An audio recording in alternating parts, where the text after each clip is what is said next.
have transport that would take us on that. So pretty much this is the geography of the conference.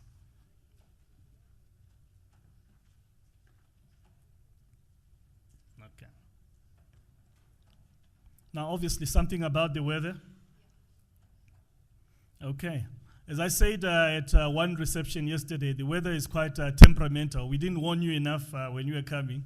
But at times I call it onion weather because in the morning you're piled up so much and at some point you're peeling, okay? So that's it. So just watch for it. In the evenings, please try to put on something warm, especially when we go up to the Settlers Monument in the evening. But that's our forecast as it stands. Our movement across campus, we have dedicated transport. So for when we go for lunch at 1 o'clock, there'll be transport waiting for us outside this venue. We just get into that, takes us to Nelson Mandela Dining Hall. Then we just walk across into the Africa Media Matrix for our training workshops, our book launches. Then at 6 o'clock, you'll be picked up from the various residences where you are, whatever guest lodge that you're staying in, and be taken up now to the monument for our dinner. Okay.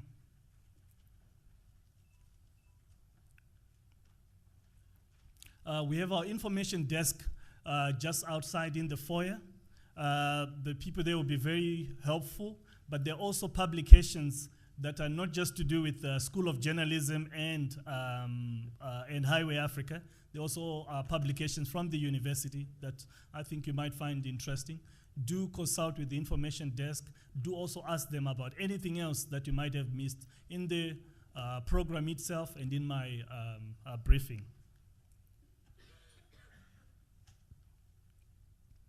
Then we've got our sponsors who have kindly put up exhibitions in the foyer area. The telecom stand. At the telecom stand, please, we encourage you to just drop your business card in the bowl there, where they've got 9 prizes that they would like to give out.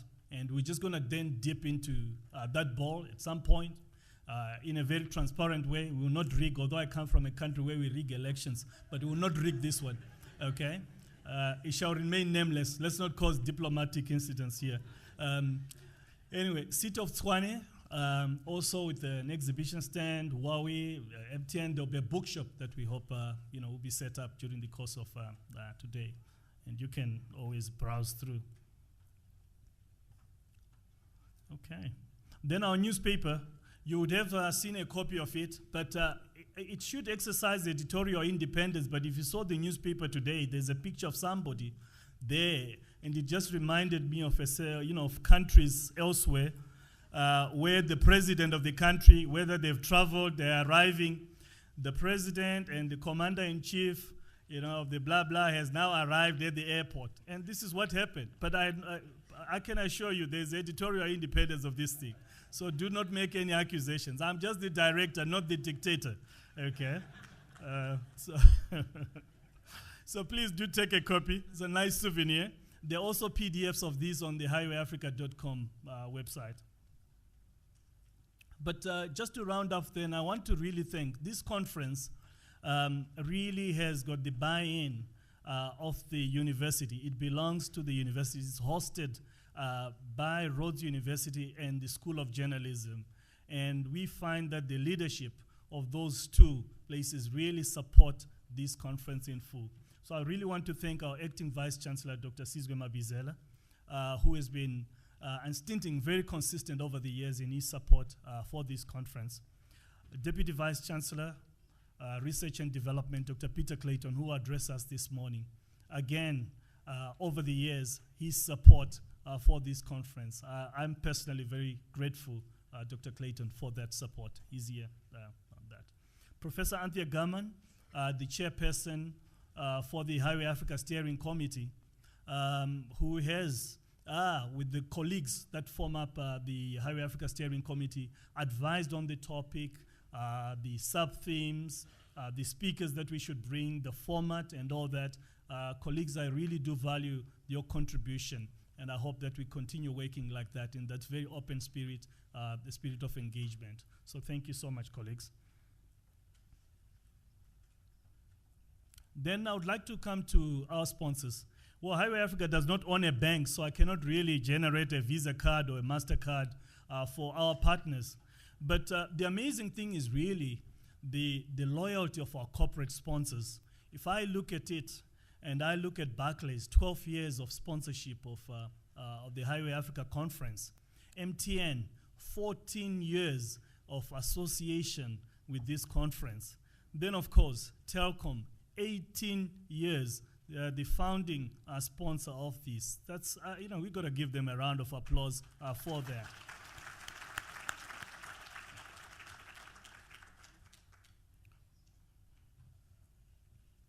I would also want to do a few more thank yous, for other partners that have come on board. So if you indulge me to just point them out.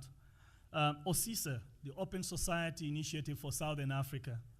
Our interpretation today that we do have, which is we are translating into, from French into English, English into French, as it were. OSISA has paid for that.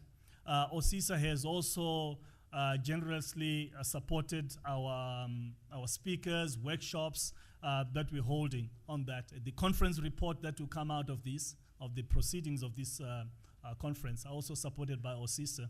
We have had a relationship with OSISA over the past 5 years, and I'm grateful for that support. City of Tshwane are coming in as a new partner this year.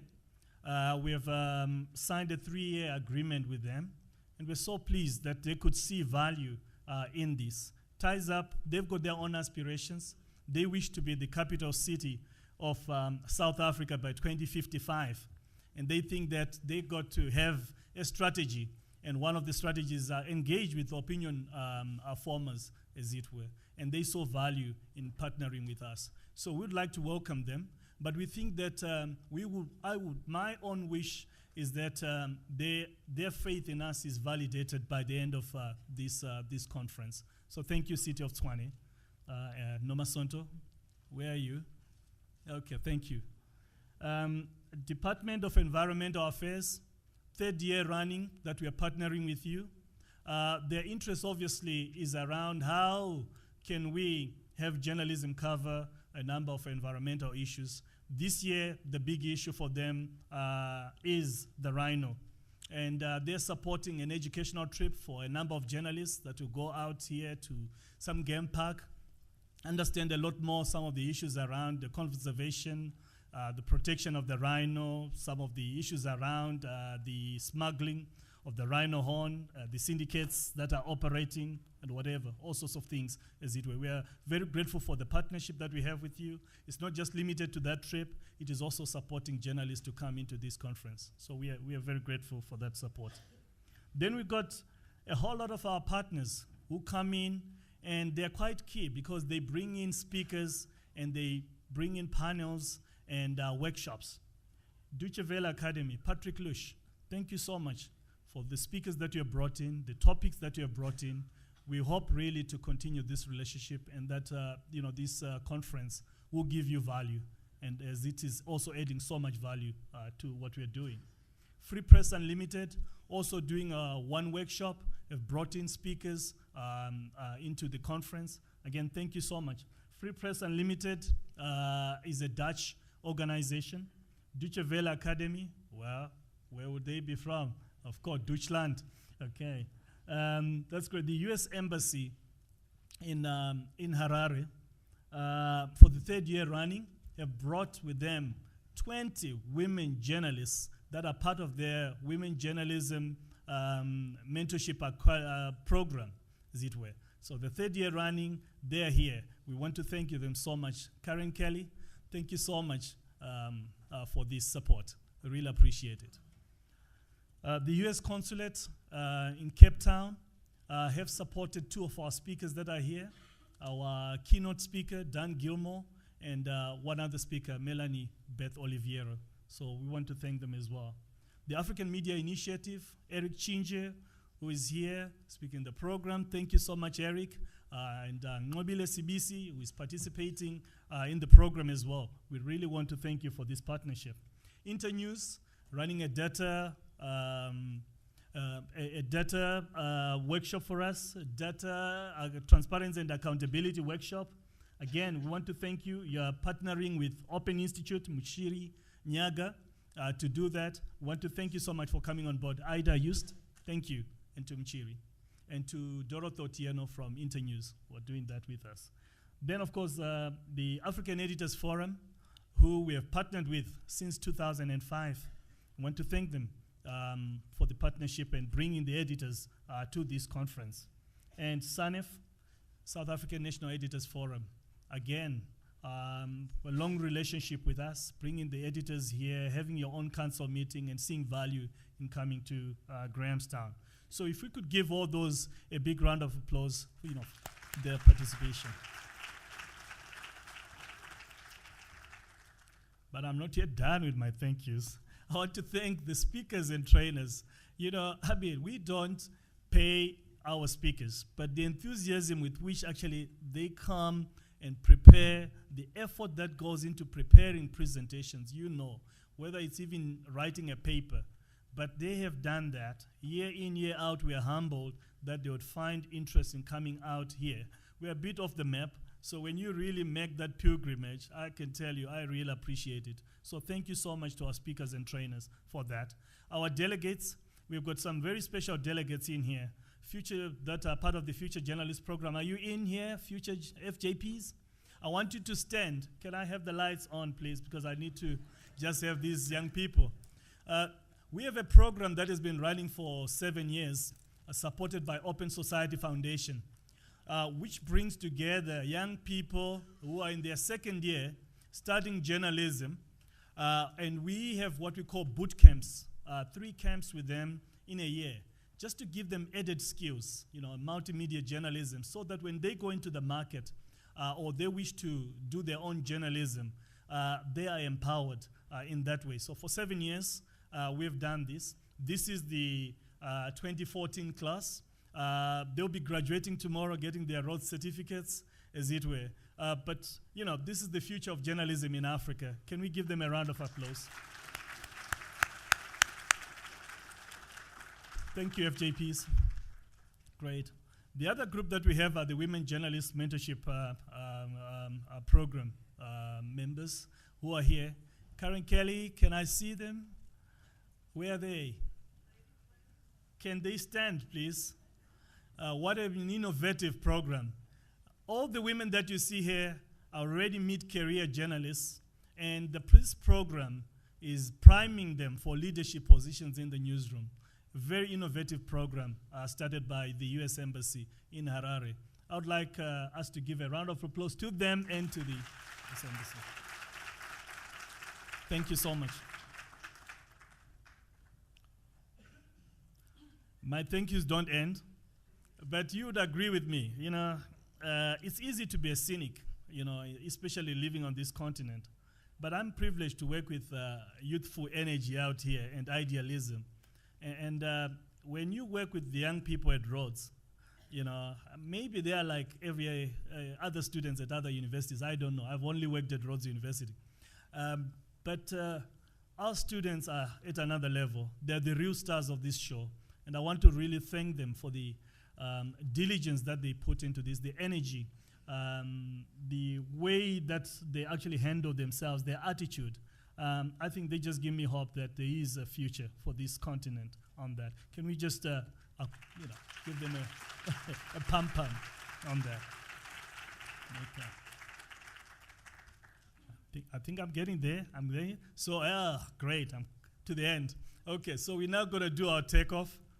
That 2 missed calls. Okay, so we're going to just locate our cell phones. Could we just reach for them, put them in vibrate or silent mode, and then we're ready to go.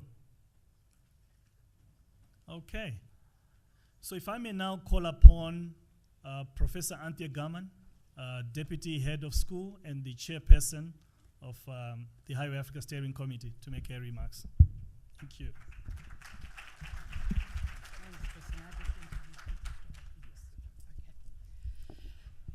Molweni, in the language of the Eastern Cape. It's very, very nice to have you with us for this very exciting conference.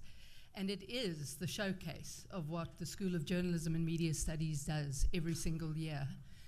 And its longevity, its growth, its strength are due to the indefatigable Chris Kabato. He wouldn't let me say that in my program address. He edited it out. But we really, really, really need to say thank you to Chris for long energy and expenditure. Thank you, Chris. I just want to make a few remarks about the choice of the theme for this conference, social media from the margins to the mainstream. I'm going to pinch a line from Dan Gillmor's interview with Open Source Today. Dan Gillmor said, "Our audience now knows more than we do." Somewhere in this great change into this digital world, our audiences moved on, left us, found other media. And in fact, we're playing a game of catch-up, and it's an urgent catch-up game.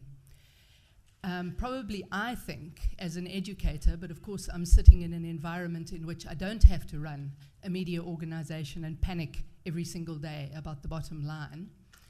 But for me, what I worry more about is where has the audience gone? Where is the audience to be found? When we're making all this media, who are we talking to? Because they're not captives anymore to our institutional media. So I think it's very urgent that we talk about what social media is, what it can do, and how we recapture it a little bit away from that audience, because we are the aggregators, we are the editors, we are the meaning makers, we are the educators, and we're not going to give up on that role, even if the world around us changes. So it's incumbent on us to spend these 2 days really carefully and well figuring out what do we do with social media so that we bend it to a purpose that really is important in our world, so that it's not just chatter, it's not just a load of stuff out there. There actually is meaningful news, meaningful information, things that change the world. So with that, I'm going to hand over to our Deputy Vice-Chancellor of Research and Development, Dr. Peter Clayton, who is going to speak to you. Thanks, Peter.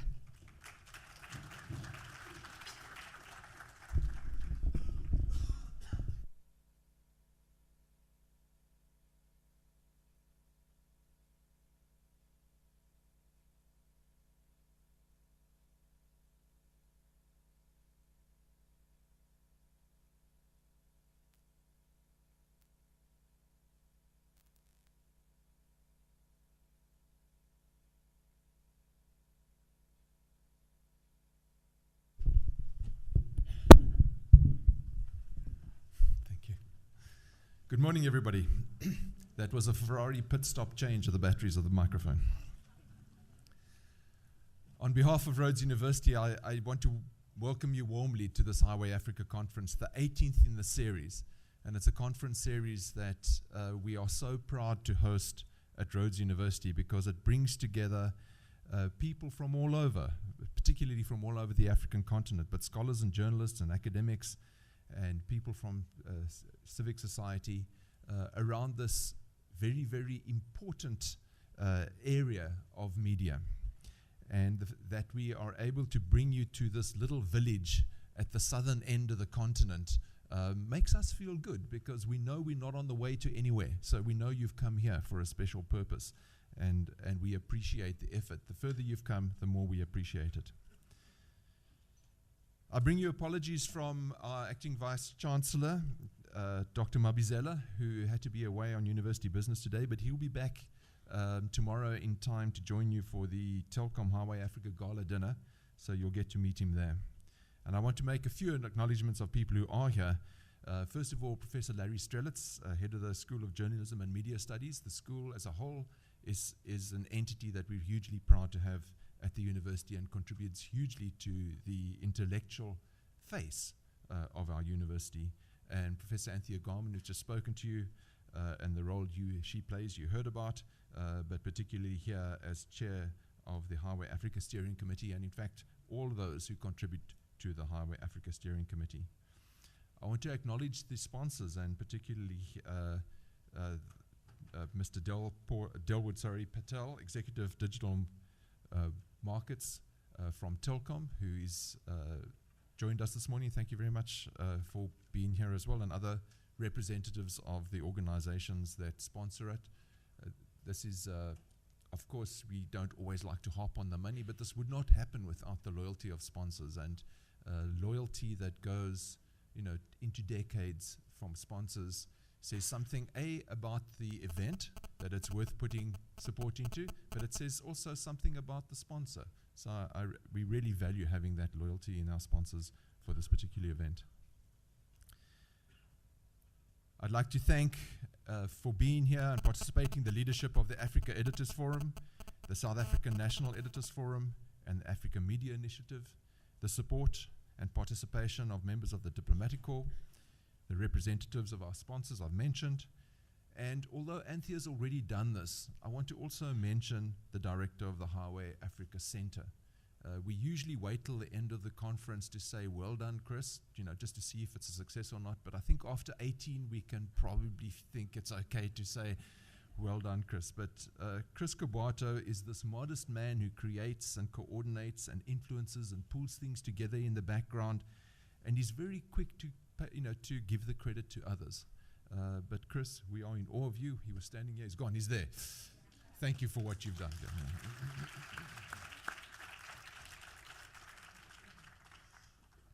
And I just really, if I haven't done it properly yet, acknowledge all of you for the distance you've traveled and the wisdom you've shown in setting aside these couple of days to engage with each other in this really, really important event. The theme of the conference, social media from the margins to the mainstream, is a very exciting and timeless one. It's one that Anthea has already touched on the reasons for, and it's one that I think most of you are more competent to talk about than I am. So I won't say too much about it, except that I do come from a technical background, and I find it very exciting that so much is possible in social media, and that social media is yet another example of the kind of disruptive technology after disruptive technology that is being built on the internet. We call the internet itself a disruptive technology, a revolution, and then there were wave after wave of revolutions that came on top of it. And just when we think we've done everything, another wave comes, something that completely changes the way that society engages. And this is one of them, and it's really important that you, from the kind of backgrounds you come from, are engaging on this from various aspects, the technical aspects, the media aspects, and I'm particularly excited to see sessions in the program like freedom of expression in cyberspace, and looking at the identity kinds of issues around social media. These are all aspects that you, as a collective, are able to contribute to in a way that few other disciplinary areas are. But there's one thing I'd like to just speak to for a few moments on, and that is around the origins of the internet for a particular reason, and that is because the origins of the internet itself, first of all, in Africa, were here on this campus, and I'll tell you just a little bit about that. But secondly, because the origins of the internet relied substantially on the goodwill of participants, people working together in a very collaborative way, giving of their skills and of their time, and in fact of their resources. And this is something that I think through social media we can bring back, and you are the people to do it. So the origins of the internet are really in the 80s. The origins of the internet in this part of the sub-Saharan part of the African continent were on this campus starting in 1986, so some 28 years ago, and going from there in terms of the first international link that was able to send what was essentially the equivalent of text messages now. And that was just such a major breakthrough. And it comprised of not even internet protocol, it comprised of a network called FidoNet, which was based on a modem on a dial-up line. And people would be able to send emails that were batched. They would think they would go, but they would be batched, and there'd be a telephone call every 6 hours.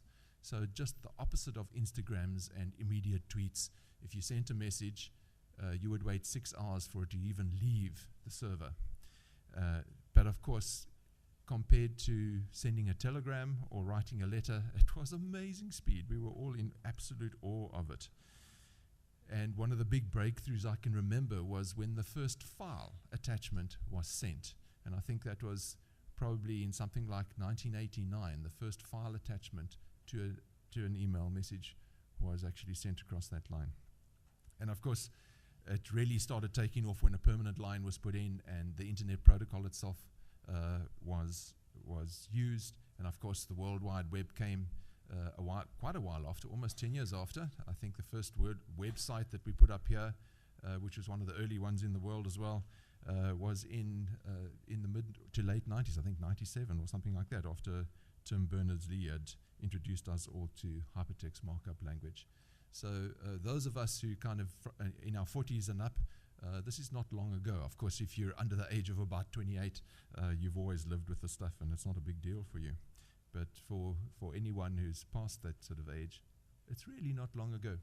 But the point I want to make about this is that it was all done by people giving their time and their resources. And in fact, in the early days of the internet, if you talked about, let alone did, anything to do with commercial gain or charging for services, this was quite frowned upon because it was all university people really giving of their time. And if anybody talked about how this could change the economy of the world, that wasn't a popular conversation at all. It was really about collaboration. Give what you have, share what you have, pass each other's messages on. And the way that it started here was exactly like that. We had a link to the garage of a man in Portland, one of the early pioneers of the internet, a guy called Randy Bush. And essentially the university was dialing up to his garage and he was putting it onto the network in Northern America. And when we moved over to Internet Protocol, the inventor of that protocol, Vinton Cerf, bought his own air ticket, paid for himself to come out here and help us get it going. This is the kind of collaboration that people were willing to engage in to make sure that the rest of the world benefited from this amazing technology, the people who could see what it was going to do. Most of us were just blinking and wondering what was going to happen. And so from there it grew. I must acknowledge Telkom there as well. This was, I think, probably the first serious sponsorship we got from Telkom, is that they stopped charging us for the dial-up line, so that, because Rhodes was going to go bankrupt, because what was happening was it started with a few academics at Rhodes and it soon went to all other universities in South Africa, and I think Eduardo Mondlane was the first university outside of the country that was hooked up, and then it went to Botswana and Namibia, and so it filtered its way up as everyone said, gee whiz, we'd like to hook up to this. And so the telephone bill was getting to the point where the Vice Chancellor said, you know what, you guys have got to find some money from somewhere. Unfortunately, that money came from Telkom. So this whole evolution that has had revolution upon revolution that has brought us to where we are now has really, although there's so much commercial advantage in it these days, it's huge business, but it's relied on this kind of collaboration. It's relied on standardization. It's relied on open technologies. It's relied on forums like this where people get together and talk about what is, what we can do with it, and what could be in the future. And so I wish you well as you do that and take us into the next revolution. Have a wonderful time being here, and thank you for coming.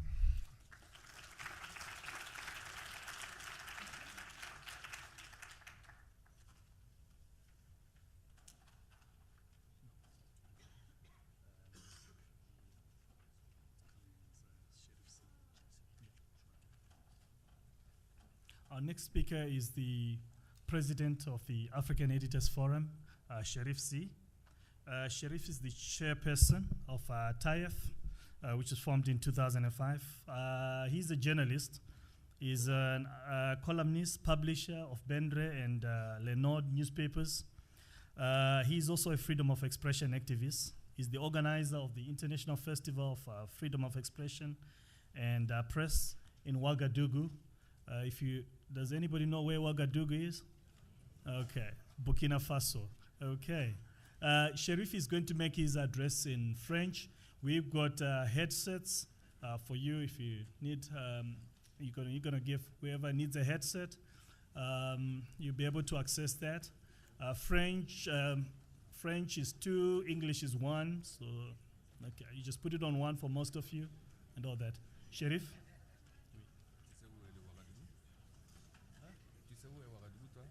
Okay.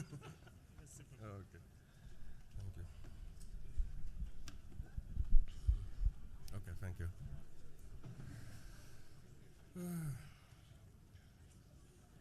Okay.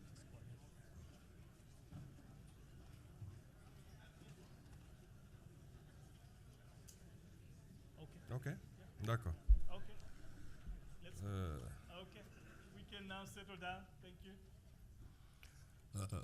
Chers amis, chers collègues, chers consoeurs et confrères, je voudrais, au nom de Highway Africa et au nom du Forum des éditeurs africains, the African Editors Forum, vous remercier d'avoir pris sur votre temps pour participer à cette grande rencontre particulière sur les médias sociaux. Je voudrais, au nom donc de ces deux organisations,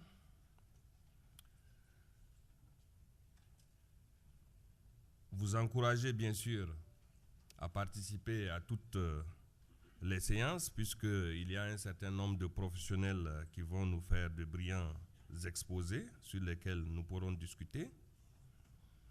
Sur le thème lui-même,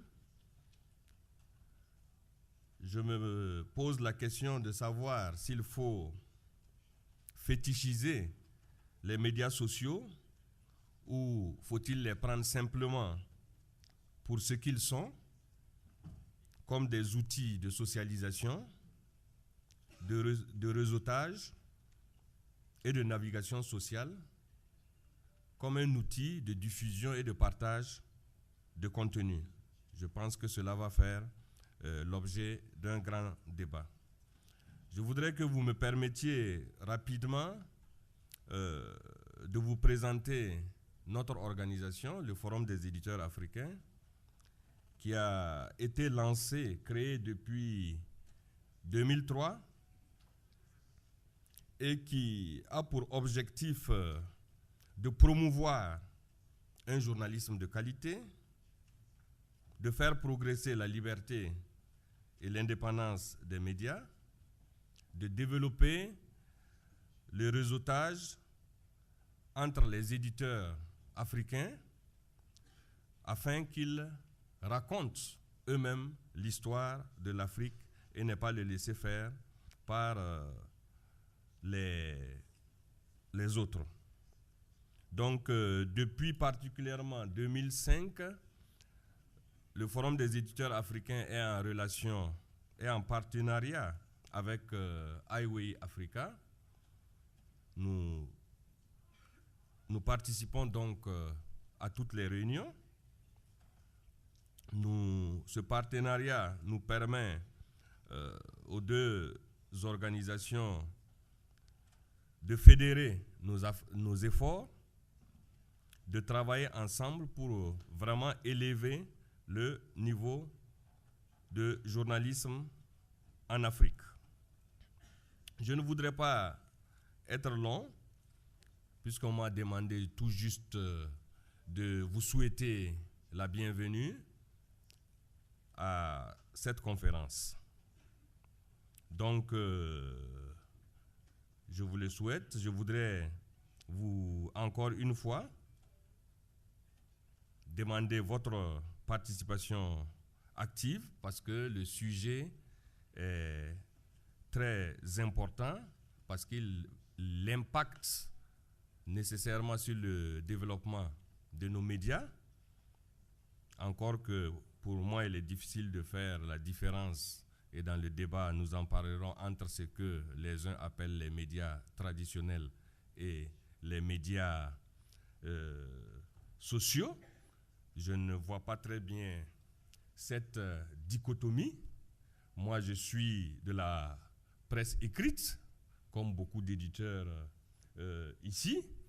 Je sais que quand on a commencé à écrire les journaux à la main, l'imprimerie à l'époque, c'était vraiment des blocs de fer. Ensuite, on est passé On a amélioré l'outil, on est passé à l'offset, on ne connaissait pas d'ordinateur, on est arrivé à l'ordinateur. Donc je pense que cela participe du développement même normal de toute activité sociale. Donc je n'arrive pas bien à comprendre la dichotomie. Aujourd'hui, je pense qu'il n'y a pas de médias traditionnels.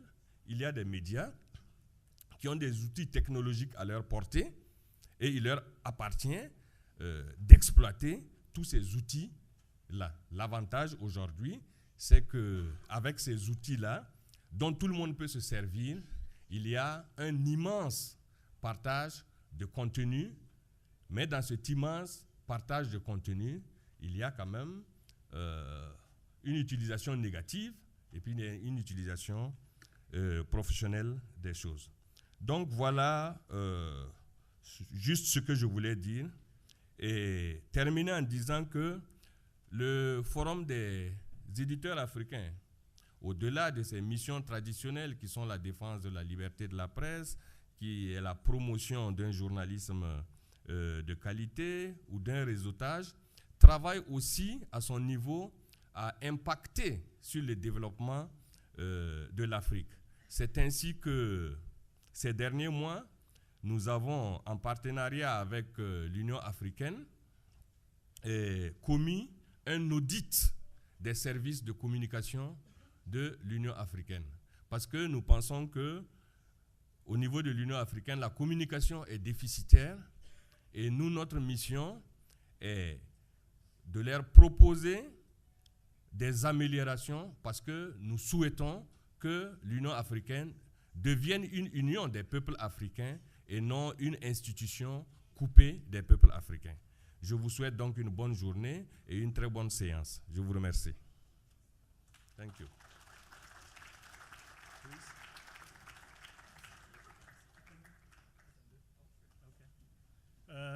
Merci, Monsieur Sheriff C. Don't be shocked.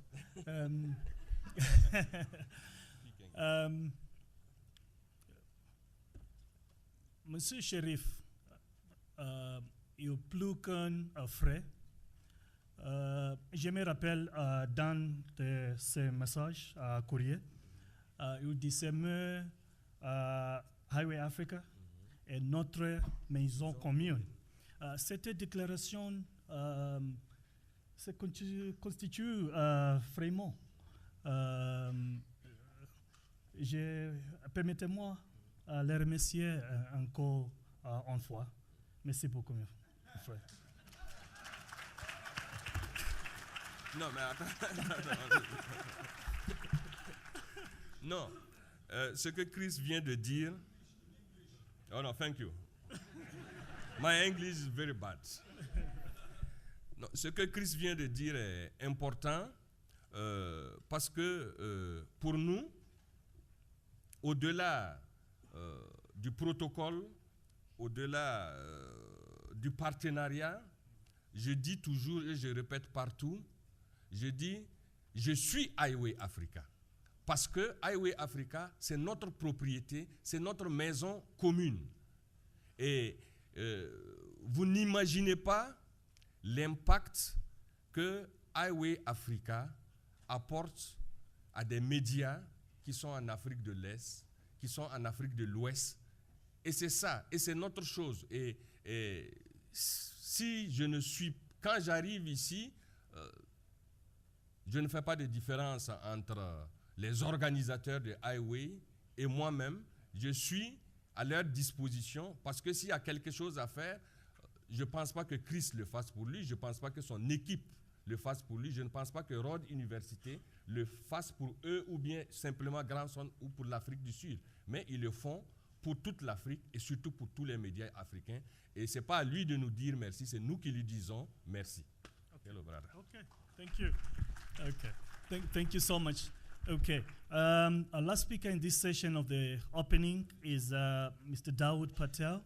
Mr. Patel has been in the telecoms arena since 2001. In his new role as executive digital products at Telkom, he has been tasked to ensure that Telkom leads in the digital space in South Africa. He holds a BSc Computer Science degree from University of Natal with majors in Economics and Computer Science. Mr. Patel, first time to Grahamstown, first time to Highway Africa. Hope it's not the last. So thank you, sir.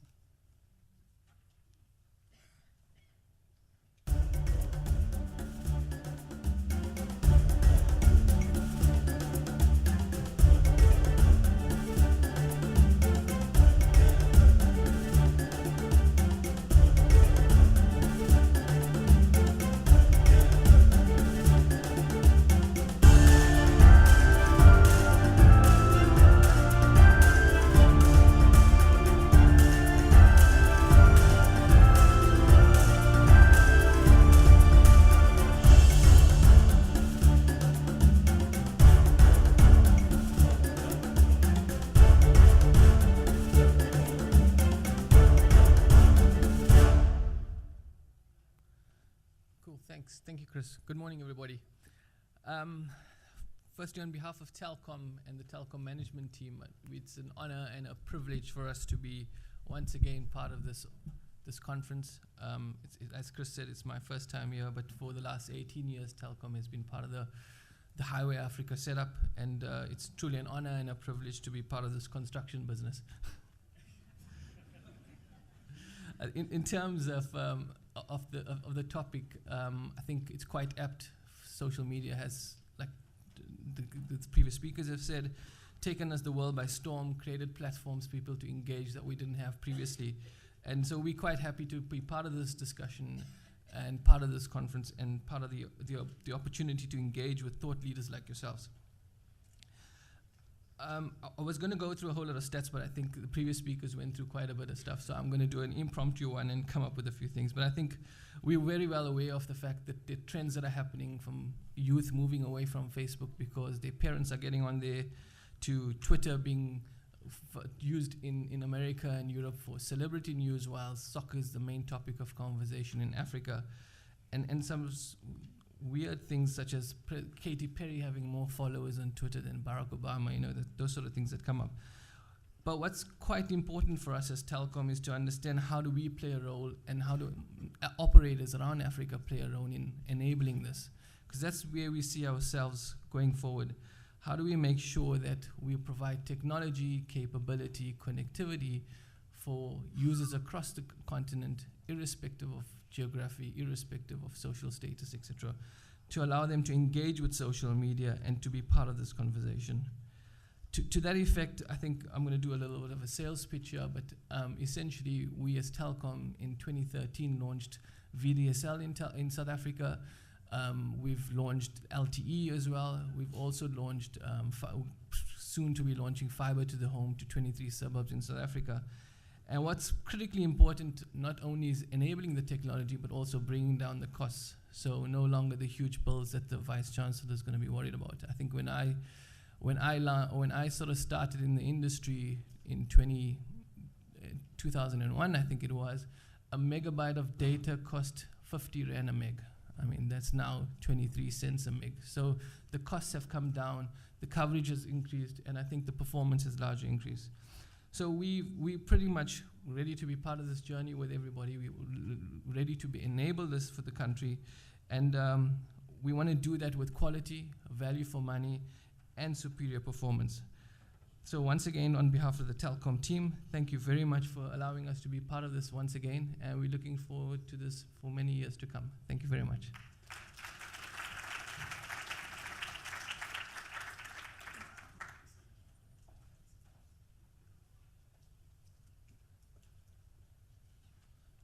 Thanks, Mr. Patel. We'll now move on to our next session, which is our keynote address. Our keynote address is by Dan Gillmor, who is not a stranger to these parts. I think Dan should be the 4th time coming down to Highway Africa. I really appreciate Dan coming because he committed to this 12 months ago. Then something else came up which was much more important, much more pressing, as it were. But he actually just said, I made a commitment 12 months ago, so I have to be at Highway Africa. So I really do appreciate his coming. Dan teaches digital media literacy and entrepreneurship at Arizona State University. Walter Cronkite's School of Journalism and Mass Communication. He is the author of We the Media, Grassroots Journalism by the People for the People. We actually launched this book in 2005 here, Highway Africa Conference. So Dan came over, spoke about that book. He revisited that book in 2006. He had some new thinking. So our reason for you asking him to come back was, well done, 10 years later, what has changed? Do you still have the same kind of idealism that you had then about the potential of the internet? The coming in of social media, what does it really mean on that? His most recent book is Media Active, which he says aims to help people become active users of media instead of passive consumers. Dan has invested in, advised, and co-founded several digital media companies. He writes a weekly column for The Guardian. Dan, thank you so much.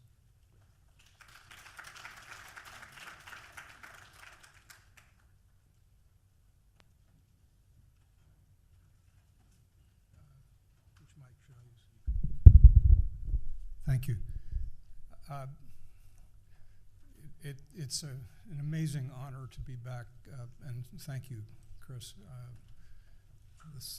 This is one of the great events that I ever get to go to, so I'm really thrilled. The conversation about when you were worried about your skills in French a few minutes ago, and the language issue reminds me, that people who speak many languages are called multilingual, and people who speak 2 languages are called bilingual. People who speak 1 language are known as Americans.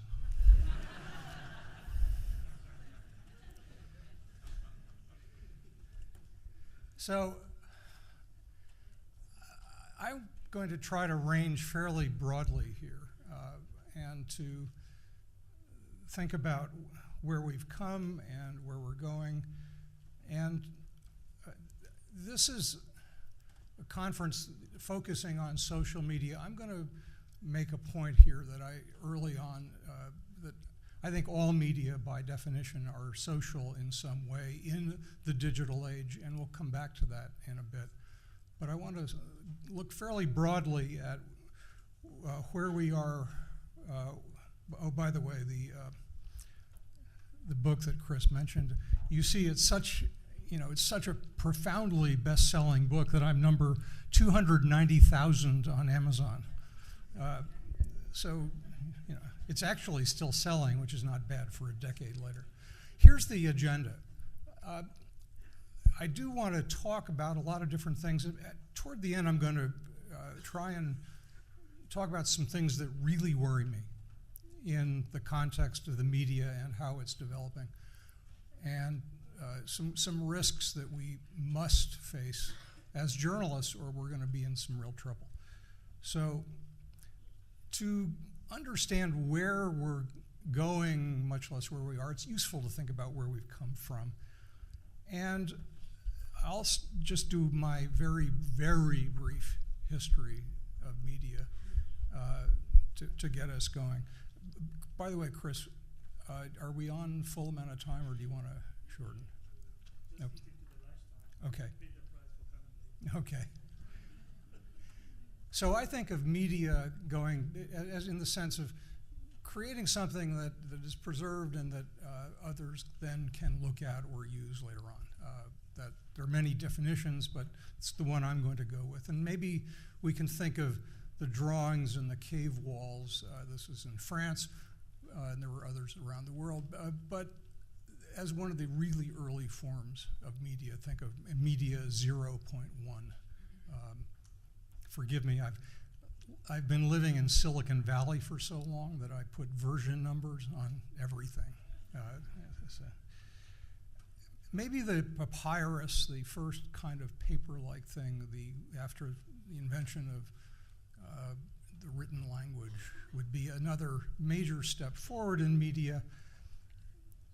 And then you get, skipping lots of centuries here, this is something we all look at, and we all know what that is. It's a book. Well, but it's a book that was written by hand, by people who were called scribes, and this was a Bible, and they were in control of these people who did it, priests. And then something changed.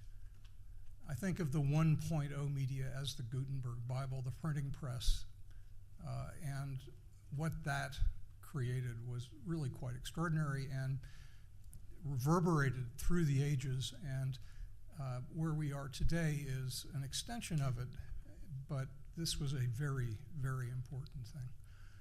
Maybe the telegraph would be a 1.5 media, because for the first time we were going very fast. Previous to this, the speed that media could move was essentially as fast as a horse could run. And that changed with the telegraph, where the speed of light was what gated it. It was quite a bit faster and changed a lot of things in journalism in particular, because correspondents were sending things from distant places. Of course, the telegraph changed much more than that in the economy and war and everything else. And I think of print journalism's height would be maybe late 19th, early 20th century in the print. And then you get to kind of a 2.0, which is radio, broadcast one-to-many over long distances very quickly. Tremendous change with the invention of real mass media. TV, kind of a 2.5, I guess. Again, a major shift forward, but not as powerful as what was to come. A lot of what I've been showing you for the 20th century stuff is we call it, I think, of a legacy model of how media work. It's a manufacturing process. If it's print, we manufacture the journalism by printing it, and then we put it in trucks and send it out. Manufacturing, distribution. If it's broadcast, we create a program and we send it out over radio towers or cable or satellite.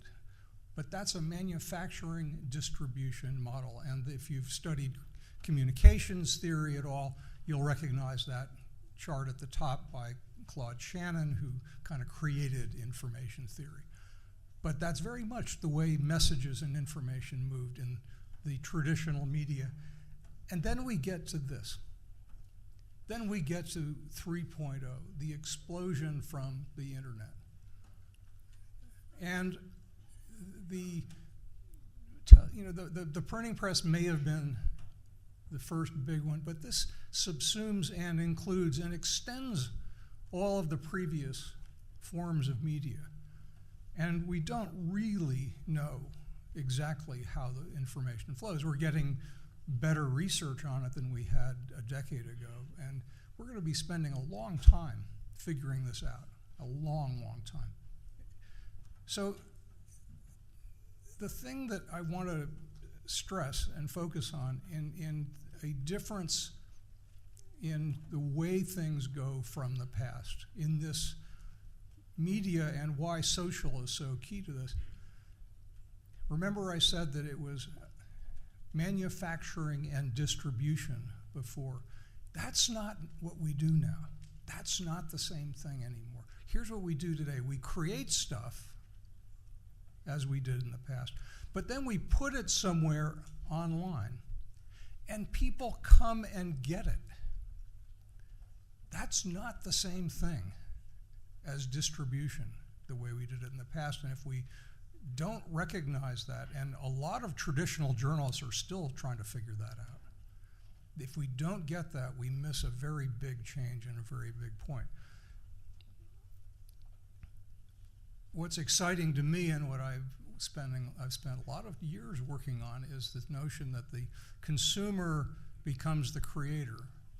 That was I think the main point in We the Media.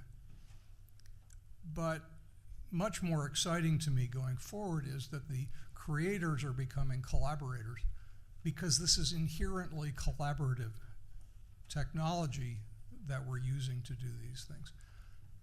And again, I'm not smart enough to know exactly where it's going, but this, to me, is the most interesting thing that's happened. So that brief history is, I hope, useful in setting a stage for where we are and then maybe where we're going to go. In the book 10 years ago, I was pretty confident that we'd get a large supply of information, of media, because the tools were in everyone's hands and are increasingly more so. And that's happened. I mean, nobody can deny it. But I get asked a lot of times, and even today, people say, well, if everybody can create media, who's the journalist? I think that's the wrong question. The better question is, what is journalism? And that one we can answer in many ways, but it's blurring, and I think in some very good and bad ways, but mostly good. Let's take two edge cases, like one where we can say, yeah, we know that's journalism. I know that they don't always get it right. They make mistakes, but it's journalism. I think we can be clear on that and not argue it. And I think we can equally be clear that this is not journalism. I'm not trying to make fun of the blah, blah. How many blahs? Blah, blah, blah. Blog, but you'd be surprised how many blogs have this name or something like it. I think it's fantastic that they're creating media and putting it online. It's just not journalism. That's my only point. Where things start to get blurry on who is a journalist and who's not, and why it's more important to me is what journalism is from things like this. Many of you will recognize this. This was a young woman named Nita who was shot in the streets of Tehran a few years ago. And someone walking by with a tool of journalism, also known as a mobile phone, with a camera, took a video of this horrible event. And the video made its way out to the world and became integral to our understanding of what was going on in Iran in those days. In fact, this was such a profound act of journalism that it won one of the major journalism awards. I believe even before it was known who took the video. This was not someone who was a journalist, but it was an act of journalism. An act of journalism that any of us can do, whether we are going to ever be called journalists or not. We are all increasingly capable of being participants in the process at some level. And that, to me, is one of the greatest things that's happened for all sorts of reasons. And the events in my country, in Ferguson, Missouri, recently, I ended up writing about it in my Guardian column. The citizen journalism there, it was not the only thing going on, but without it, we would not have known a lot of what was happening.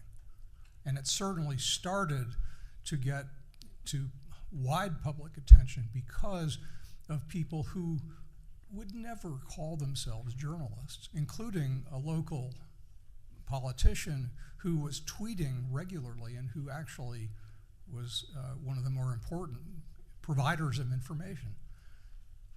So the lines blur, but in ways that are extraordinarily interesting to me, and it's because of this ability to participate. I'm not going to spend time on these. These are some professional, some citizen stuff. One of the more interesting new things out there is Bellingcat by a blogger in Great Britain called Brown Moses blog. It's a man in the UK, and he's from a distance triangulating on events in the Middle East and doing quite amazing work. but not people who are doing what we think of as journalism, or they're not the only ones doing this citizen media part. I happen to be interested in paleoanthropology. And there's a professor named John Hawkes who writes about it with wonderful skill. And he's the one I go to find out what's happening in that field. There's no publication that I can read that I will understand, because it's the scholarly publications are beyond me, so I go to him. He's my editor for the field. It's fantastic. But it goes further. Something else is going on, and worth talking about. What organization does the best reporting? That is, gathering of information, interviewing people, collecting documents, etc., about human rights issues around the world. Well, it's not the New York Times, as good as they are. It's not the BBC. It's not any traditional media organization. It's Human Rights Watch and other NGOs like it. And they're doing incredibly good gathering of information, and then they're putting it online in reports. They're creating media. I think they're doing advocacy journalism. Now, people are arguing with me about this, but I believe that the NGOs, the advocates, are doing a form of journalism, and we need to include them in our thinking. And remember how it used to be when some organization like this would do one of their reports. They would try to get a newspaper or broadcast coverage of the report. Now, they still like getting coverage. It validates it in some way, but they're going straight to us. And this is part of the journalism ecosystem. And we have newer and newer things. WikiLeaks is not so new anymore, but it's a form of journalism. And it's part of this, again, ecosystem. I'm not going to get too many examples here, but what I want to get at is this notion of it's not journalists or bloggers. It's not journalists or people on Twitter. It's journalists and bloggers and social, etc. Let's include everyone. And my favorite definition of citizen journalism I will give you, it's by Jay Rosen, a friend who teaches at New York University. I think this is a perfectly good definition. But again, let's think wider even in how we define the media. And this is kind of an ecosystem that's coming along, a very small part of it, but one that's getting more broad all the time. So I'm pretty confident that we have a lot of supply. We're starting to lose certain things because of the business trouble, but the supply is expanding overall. Demand is an interesting issue. I won't do too much on this, but there's so much information, so much of it is just junk. And we don't know what we can really trust in a world of Photoshop where images like this, created in the day after September 11, 2001, and it's a composite, it's fake. It was quickly shown to be a fake, but it went racing around the world. And there are probably people who saw this who still think they saw a real picture. Interesting side note, my first trip here was the September 11th happened while we were here in town. And so I have quite amazing memories of that period. And I see a colleague who was here with us, Adam Pell. And what I want to just say, we have to be better at catching up to lies with the truth, and actually with technology we can do that. And there are a lot of things we don't do well, but we could do that better. This is a whole other talk, but just we have to think about doing better in how we help each other understand what's going on. The most important change is the one that I've been saying for a long time, the change from media being a lecture to a conversation. That's the thing. Everything I work on is based on that. The idea that all of you know more than I do, and that we're going to have a conversation. I can't wait. We'll have a short Q&A today, but most interesting to me will be visiting with each of you, or as many of you individually as possible over the next 2 days, because I'm going to learn a lot from you.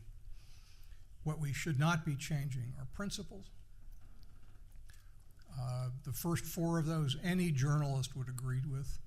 I think we need a new one in the 21st century, which is transparency. There's not enough of it in journalism. I think we need a lot more of it, because otherwise we're not going to be trusted.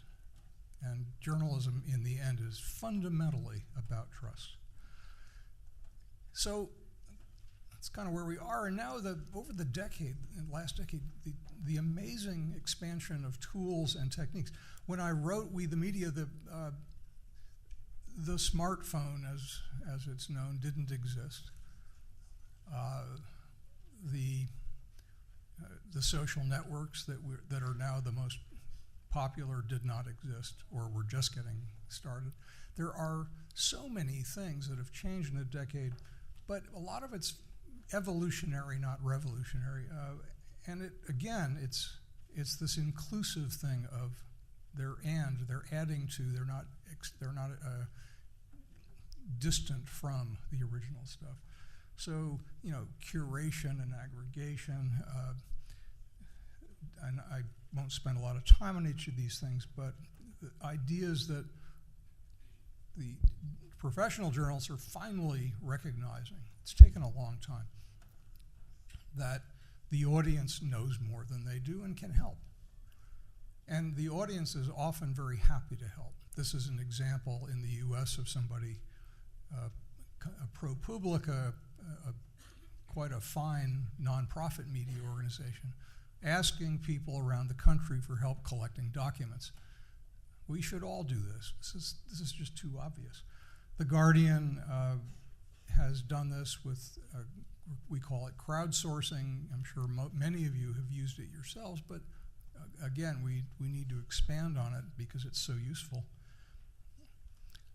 One of my favorite examples of these things is just asking people to point out where the holes are in the streets.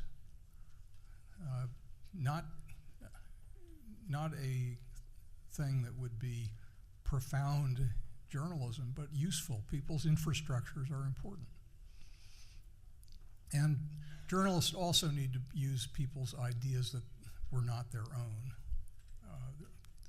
And Fix My Street in the UK is a great operation, and journalistic, but not by journalists. Another thing that's changed a lot is people are now seeing data as fundamental, and there's a reason for that. They're creating so much data. Just every second more data is being created, partly because the tools that we use generate data. Let me give you an example of the data that gets automatically created when I take a picture and when any of you takes a photograph with a modern smartphone. So along with the picture itself in the JPEG file, here's what's also getting added to that picture. The date it was taken, the time it was taken, the location where it was taken within a few meters anywhere on the planet if the GPS is turned on. In many phones like this one, it's also tells you what direction the camera was looking because there's a compass built in. It has a sensor that knows if it's moving in space like this called an accelerometer. That's captured, and other stuff.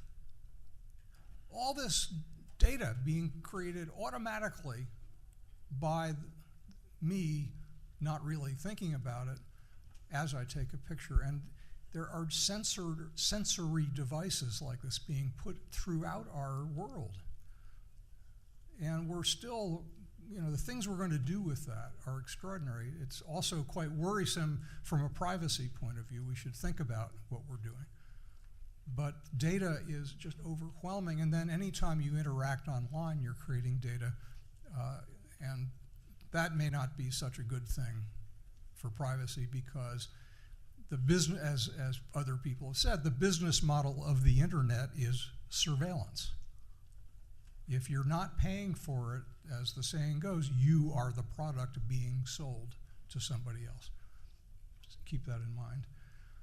So we use visualizations. We're wiring things together with programming interfaces that are now making it so easy to collect stuff from here and there and put it together in a mashup that could not have existed except for your imagination.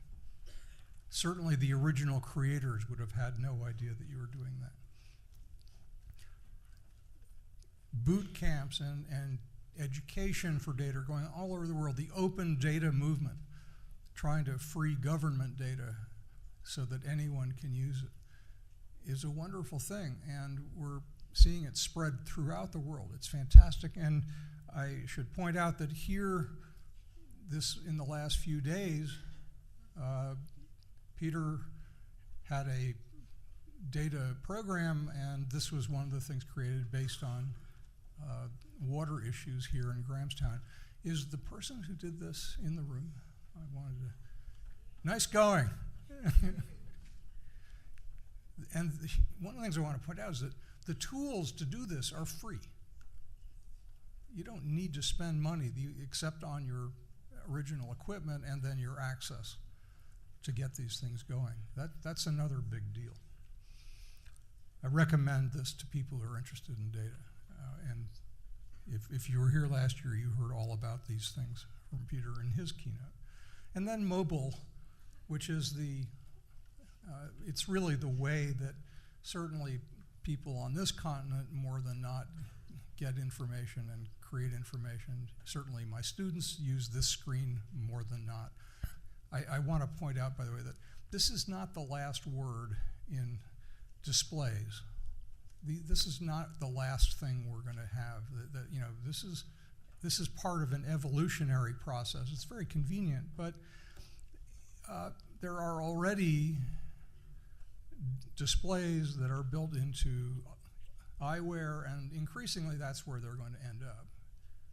So people who wear glasses are going to be a lot more of them, because that's a lot of how we're doing. Eventually we'll have retinal implants, things like that. But and screens are just everywhere you go in developed countries. So don't think of, as journalists, don't think of this as your only display, and think broadly as you go on. But what mobility and location give you are the ability to do extraordinary things, and we've seen the rise of that, including from Ushahidi, one of my favorite projects of the last decade. In their crisis mapping and other tools, I think this is one of the most outstanding work that we've seen. And this is saving lives.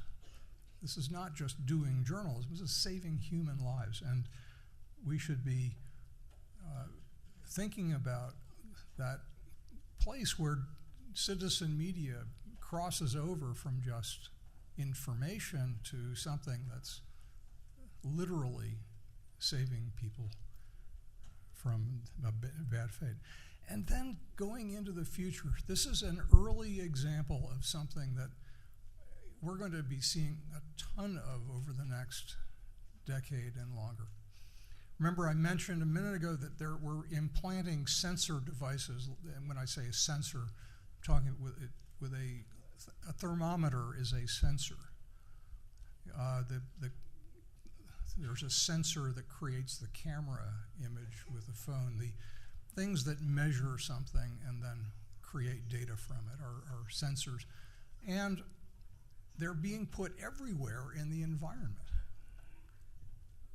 for all kinds of good things and not so good things, but when we start adding that to human collaboration and machine intelligence, something profound goes on, and we're moving toward that. So this is in Honshu Island in Japan after the earthquake, tsunami, and nuclear meltdowns in 2011. The people did not trust the government or the power company to tell them the truth about the radiation levels. So a team that was based in Tokyo and in Los Angeles, and now doing part of it's at MIT and in Cambridge, but it's still focused in Tokyo. They're sending people out with phones and radiation detectors, and they're not going to the ground zero, obviously, but they're going to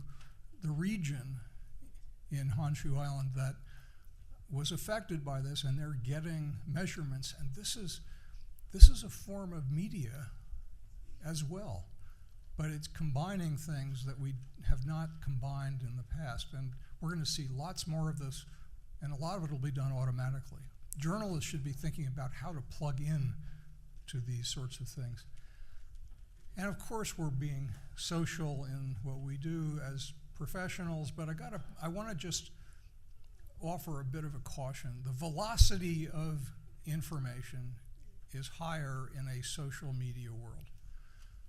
And on Twitter, and I think of Twitter as a wonderful thing in many ways, and it's certainly the place where a lot of news is broken, where we hear breaking news. It's also definitely a place where a lot of false information is broken, and not just by people who are doing random things, but by good news organizations. In this case, National Public Radio in the US reported the death of a member of Congress, but she hadn't actually died. And we need to think about this velocity problem from the point of view of creators of media, but also as consumers of media. And I'm sort of asking people to think about, there's a thing called the slow food movement based in Europe. I'd like to see slow news where we take a breath before we believe anything. I don't expect every journalist or person on Twitter to slow down and not post things that are false, but I would hope that we as the consumers of media, and we are all consumers even if we're creators, will be clear that you can't really believe anything the minute you see it. You have to be skeptical of almost everything and then use judgment. Chris asked me to talk a little about business. I'm not smart enough to tell you how we're going to pay for journalism in the future. I am telling you that we're going through a transition where a lot of experiments are happening. And there are not that many ways to make money in media, and these are a few of them. And there are others. But people are experimenting. We could use more experimentation on the business side than we're seeing. And I think we will, because some folks are starting to make money, and that always gets others involved. One of the funding models that I'm particularly intrigued by is the crowdfunding that's an extension of crowdsourcing. Kickstarter being the biggest one in the US and now in Europe. And Belling Cat was just funded for some work through Kickstarter. I've donated to maybe 15 or 20 media ideas on Kickstarter. And I got to point out, when people donate on these crowdfunding platforms, they should recognize they have no ownership. They're just giving money away and hoping that they get something for it. But that's a perfectly good model. If you do something good enough, people might actually want to help you do it. I'm particularly excited. I've been doing some teaching in this in the last few years, since I left my job at the newspaper, I've been a co-founder of 2 startups, in the digital realm. One of them failed very badly, another one did okay. And being in the startup world is something that I encourage a lot of journalists to think about, in part because there's not going to be a lot of alternatives in big media. But the thing is, it doesn't cost anything to get started anymore, or very little. The barrier to entry, as they call it in economics, is quite low. It used to be quite high to start a publication or television program, station. Now it's quite low. And Clay Shirky, whose work I recommend to everybody, has put it quite well. There's just nothing in between you and a good idea. This is the process I recommend. By the way, if anyone wants a copy of these slides, I'm happy to provide it to you. I want to spend the rest of the time on something I'm quite concerned with, and I'm wildly optimistic about the future of journalism and about the future of media.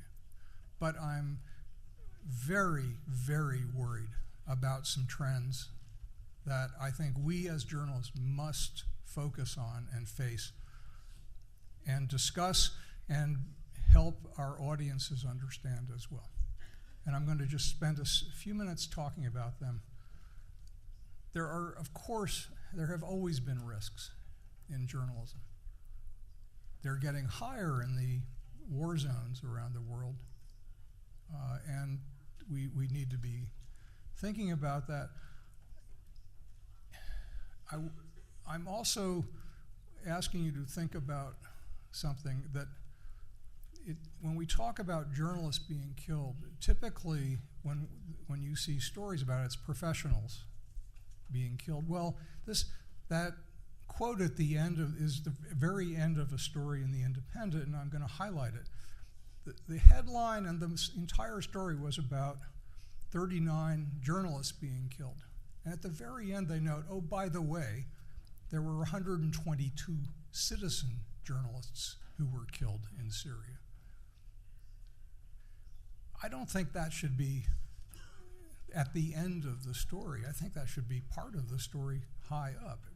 There are enormous risks for telling the truth and telling what's going on that are being taken not just by professionals, but by people trying to help their fellow citizens and the rest of the world understand what's going on. Some of the very ugly trends, and some of it gets down to how I think governments and a lot of industry would like the internet to work. I think that's how it would be. They would be really happy if that was the internet, where the only interactivity was we'd buy things, and there they would spy on us all the time. That's for them a perfect internet. It's not the way I like to see it, but we're not making the decisions ourselves anymore. The internet's promise was this massively distributed, decentralized network where innovation and all sorts of great stuff took place at the edge of the networks, not in the center. It's being systematically brought back to the center. Re-centralization into things called choke points, like the Strait of Hormuz, is a physical choke point. And we need to understand these things, and they are major issues for journalists in the future. If you were 50 years ago trying to create a newspaper and you discovered there was exactly one company in town or two that had printing presses and one or two trucking companies, and no one else was going to be allowed to create a printing press or trucking company, and they would get to decide whether you could do a newspaper or not. That's where we're heading with something called network neutrality. The telecommunications companies have an inordinate amount of power. They're not abusing it yet in most cases, but I think that there's major risk if we don't think about it, that they could. Facebook, again, they're trying to centralize things in their own way, in cooperation with telecoms, for some very good reasons. And it's a very good business thing for Facebook. And maybe some internet access is better than none, but we need to think about what we're creating on these systems. The services and social network is at the top of the list of centralized services. If Twitter decides you no longer exist on Twitter, you no longer exist on Twitter. That's it. If you're on Facebook, the page you think you own is not, you don't own it, Facebook owns it. If Google decides to change its algorithm and your site disappears from searches, who are you going to call? Google's not likely to answer the phone. And centralized systems include the systems people use to pay for things in certainly more in the developed countries, like the MasterCard and Visa and PayPal and things, and they were used to shut down payments to WikiLeaks. If they can do that to WikiLeaks, they can do that to anybody. Centralization again. And governments, love to help censor things when it's either a good idea or expedient. So the copyright law is being widely abused to remove things. The right to be forgotten in Europe, which, I'm sympathetic in some ways, but it's pretty insane when in practical terms. Removing history from online. And then, of course, there's the major issue of surveillance and censorship that's outright by governments, which are the ultimate centralized entities. Things that most people don't know that's going on. By the way, if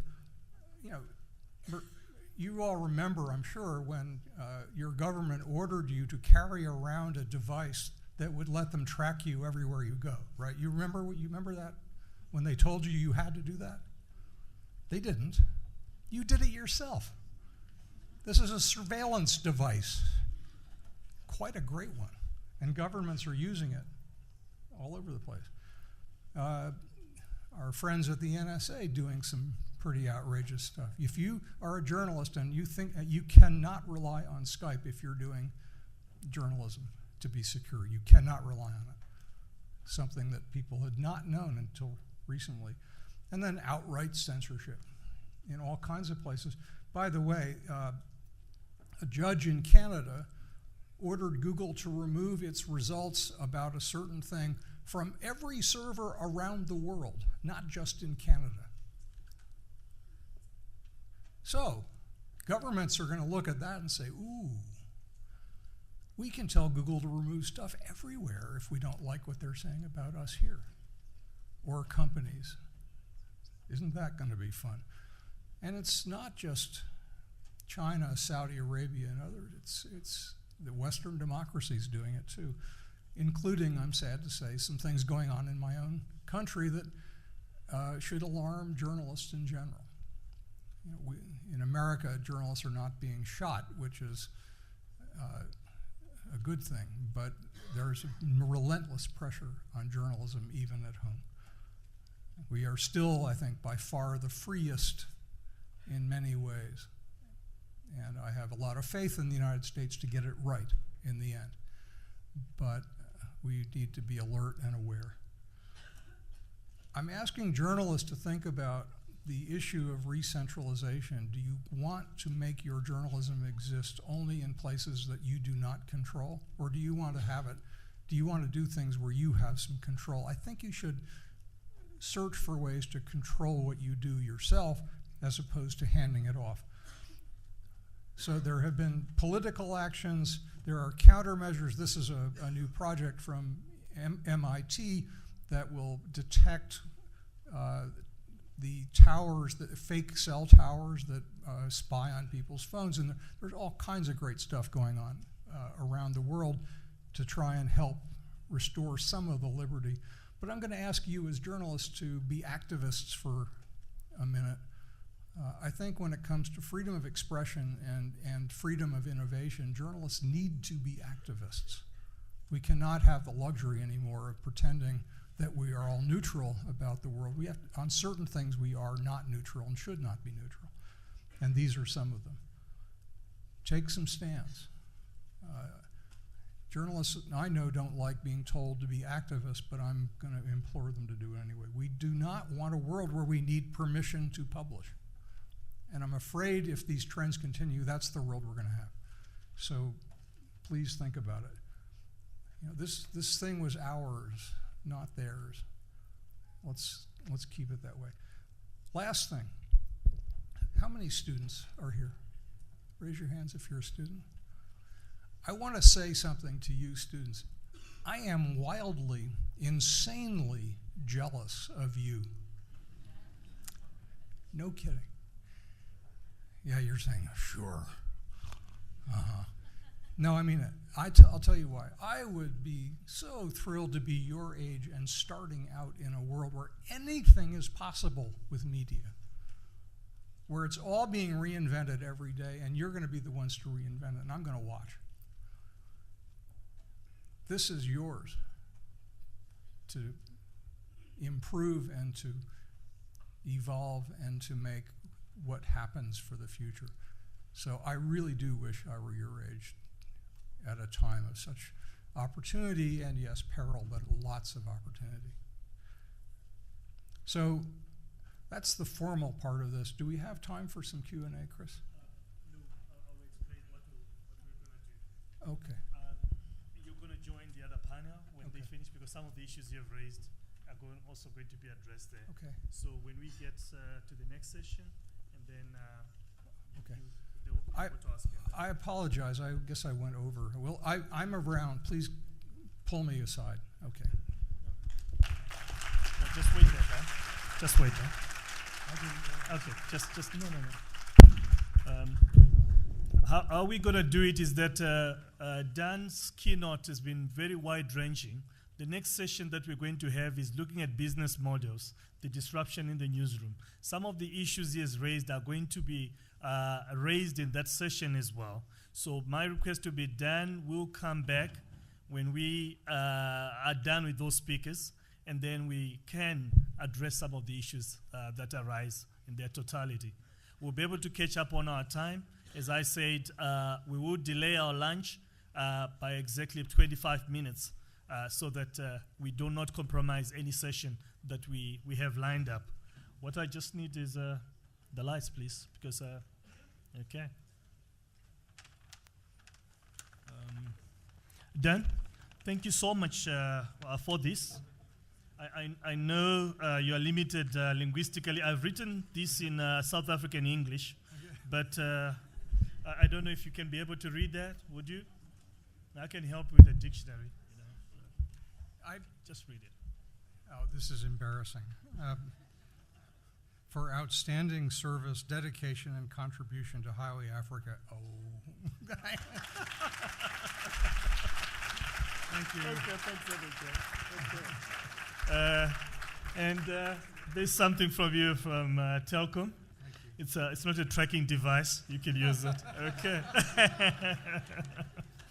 So thank you so much once again, Dan. So our next session that we're going to just have for the next 1 hour, 15 minutes, Charles Onyango-Bo is the evolution of the newsroom, disruption, and the quest for order.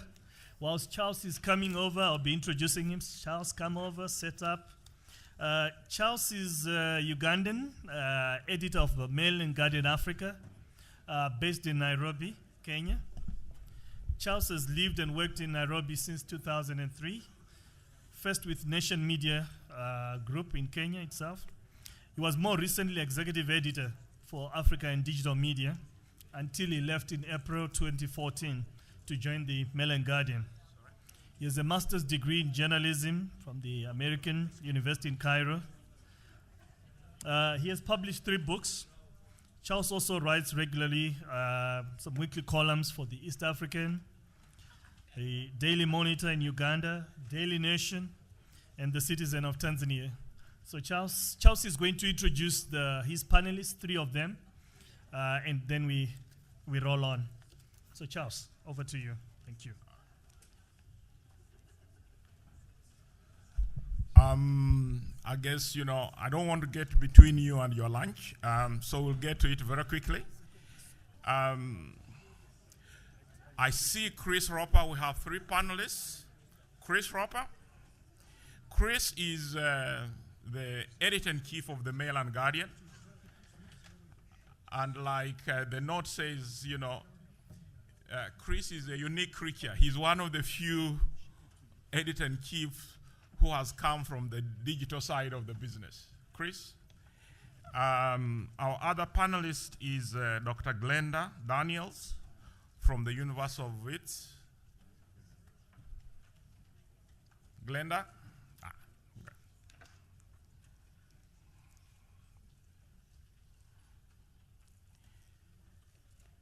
And our third panelist is Adam Clayton Powell from the University of Southern California.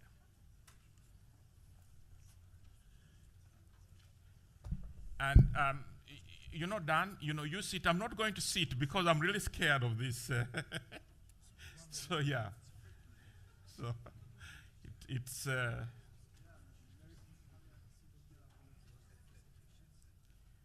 Chris, I'm not going to sit. I'll just stand. It's a very iffy platform.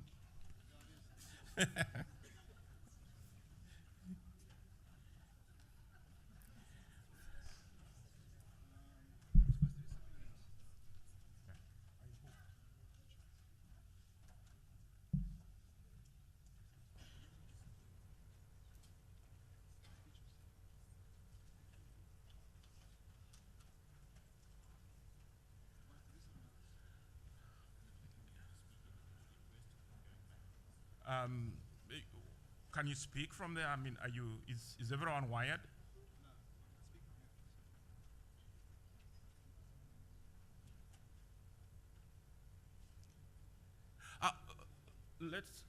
Let's do this. Folks who have presentations can come up, and whoever wants to speak from there can speak from there. Yeah. So I guess what we'll do is 7.5 minutes for everyone, the first round, and then we'll take it from there. And Glenda. Good morning. Thank you so much to the fabulous Chris Kabwata for inviting me to speak. Sorry if this is going to sound a bit parochial because it's South Africa, but you will see the overlaps with the rest of Africa and the overseas situation as well. So I'm going to sketch a very brief 1-minute talk on the media landscape in South Africa. It's changed extremely radically. Just for instance, we've had 596 retrenchments over the last year, from June to July. None of them are in digital. They're mainly in traditional media. And my disqualifier here, I'm not an academic. I just love journalism. That's all. That's my disqualifier. Okay, so where do I press the button to move on to the next slide? Thank you. Thanks so much. Okay, so I spoke about retrenchments. Revenues decreased. Circulations and sales have decreased. Social media has increased. Digital online spaces has increased. But morale is low in newsrooms mainly because the digital first and convergence issue is still in process. Nobody knows quite how to work it, especially not how to make money from it. It's a struggle. That's the broad landscape. Okay, I'm going to move on to the next one. Okay. Digital first developments. This chapter in the State of the Newsroom is called Experimentation and Promiscuity because it's experimentation, and promiscuity because of the platform agnosticism that we experience. Consumers of media just don't have the same kind of loyalties they used to have in the past. They hop around and they want news on a variety of platforms. Well and good, but this has lots and lots of different implications.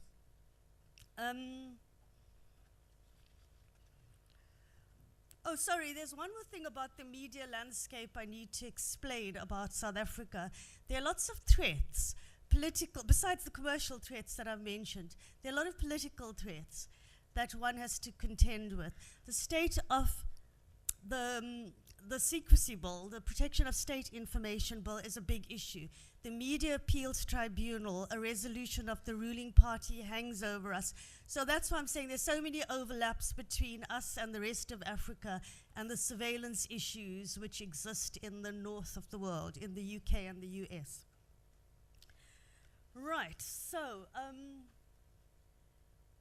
we move on to digital first, and what do we have here? We have some very interesting statistics in terms of the publishers of new media. For instance, we have, what's interesting here to pick up from, you can't really see, I'm so sorry, it's very small. But we have 24.com, which leads the way. The interesting thing about it is that it's so far ahead of everyone else at over 6 million unique local unique browsers, followed by Times Media Live, which comes in at 2,700, and then downwards you go. These statistics are from AAB Effective Measure, which measures online traffic. It's like the equivalent of what we are familiar with in terms of ABC, circulation of print. I don't know why the others have to catch up, because, we don't know the future of the news and what it all means, quite, actually. So we'll go on to the next slide, which you'll be able to see a bit better.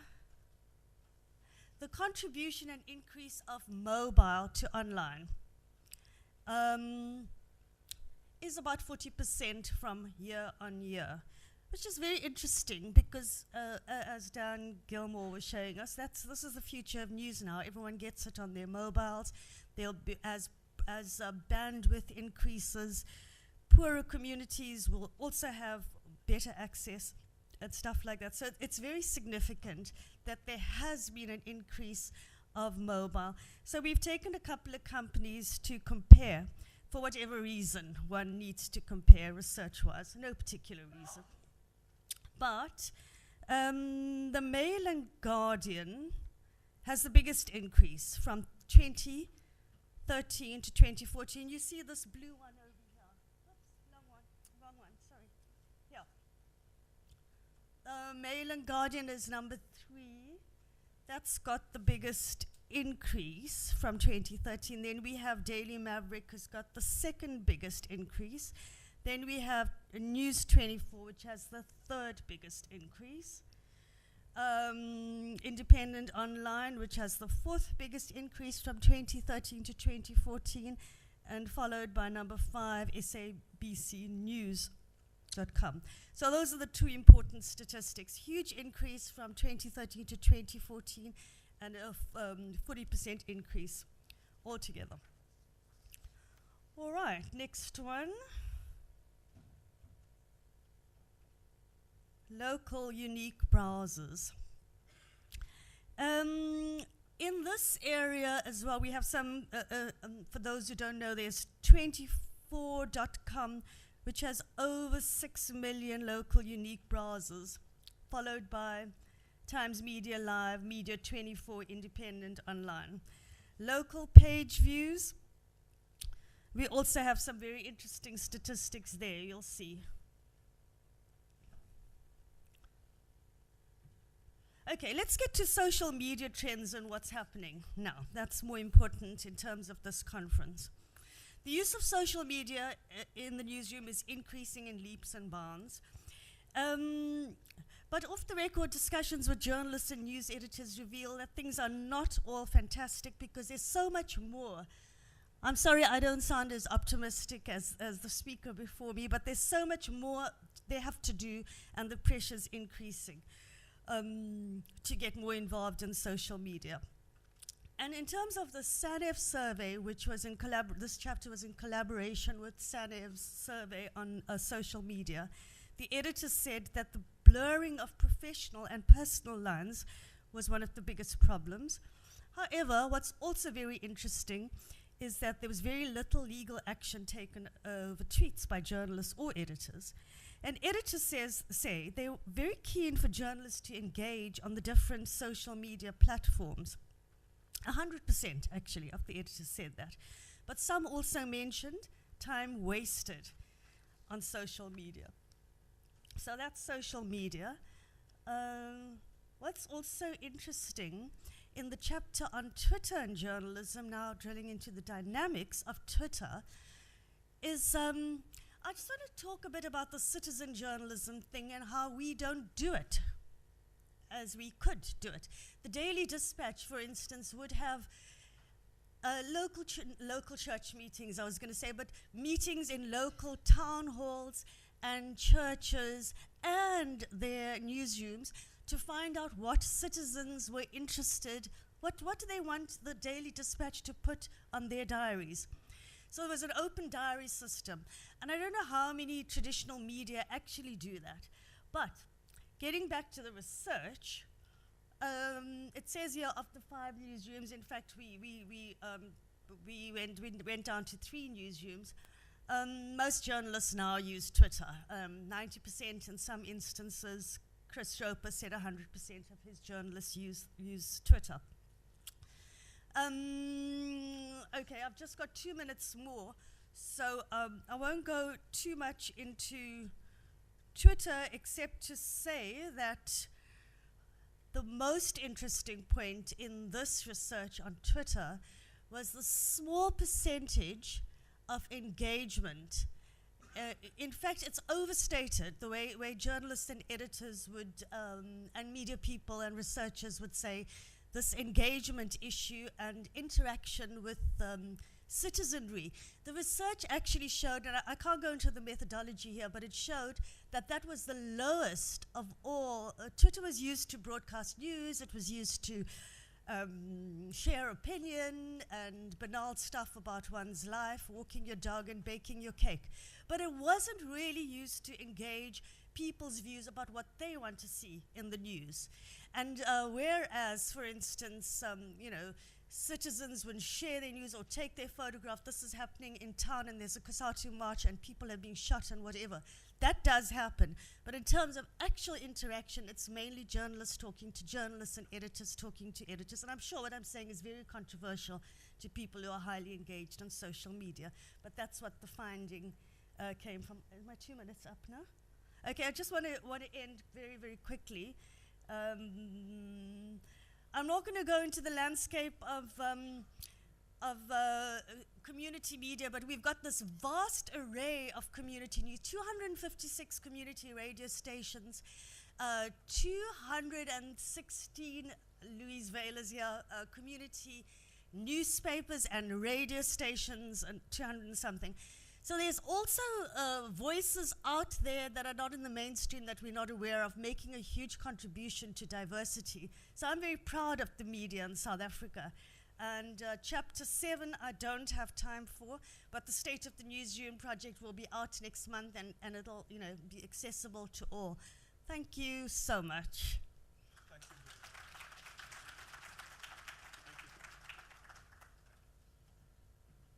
Chris?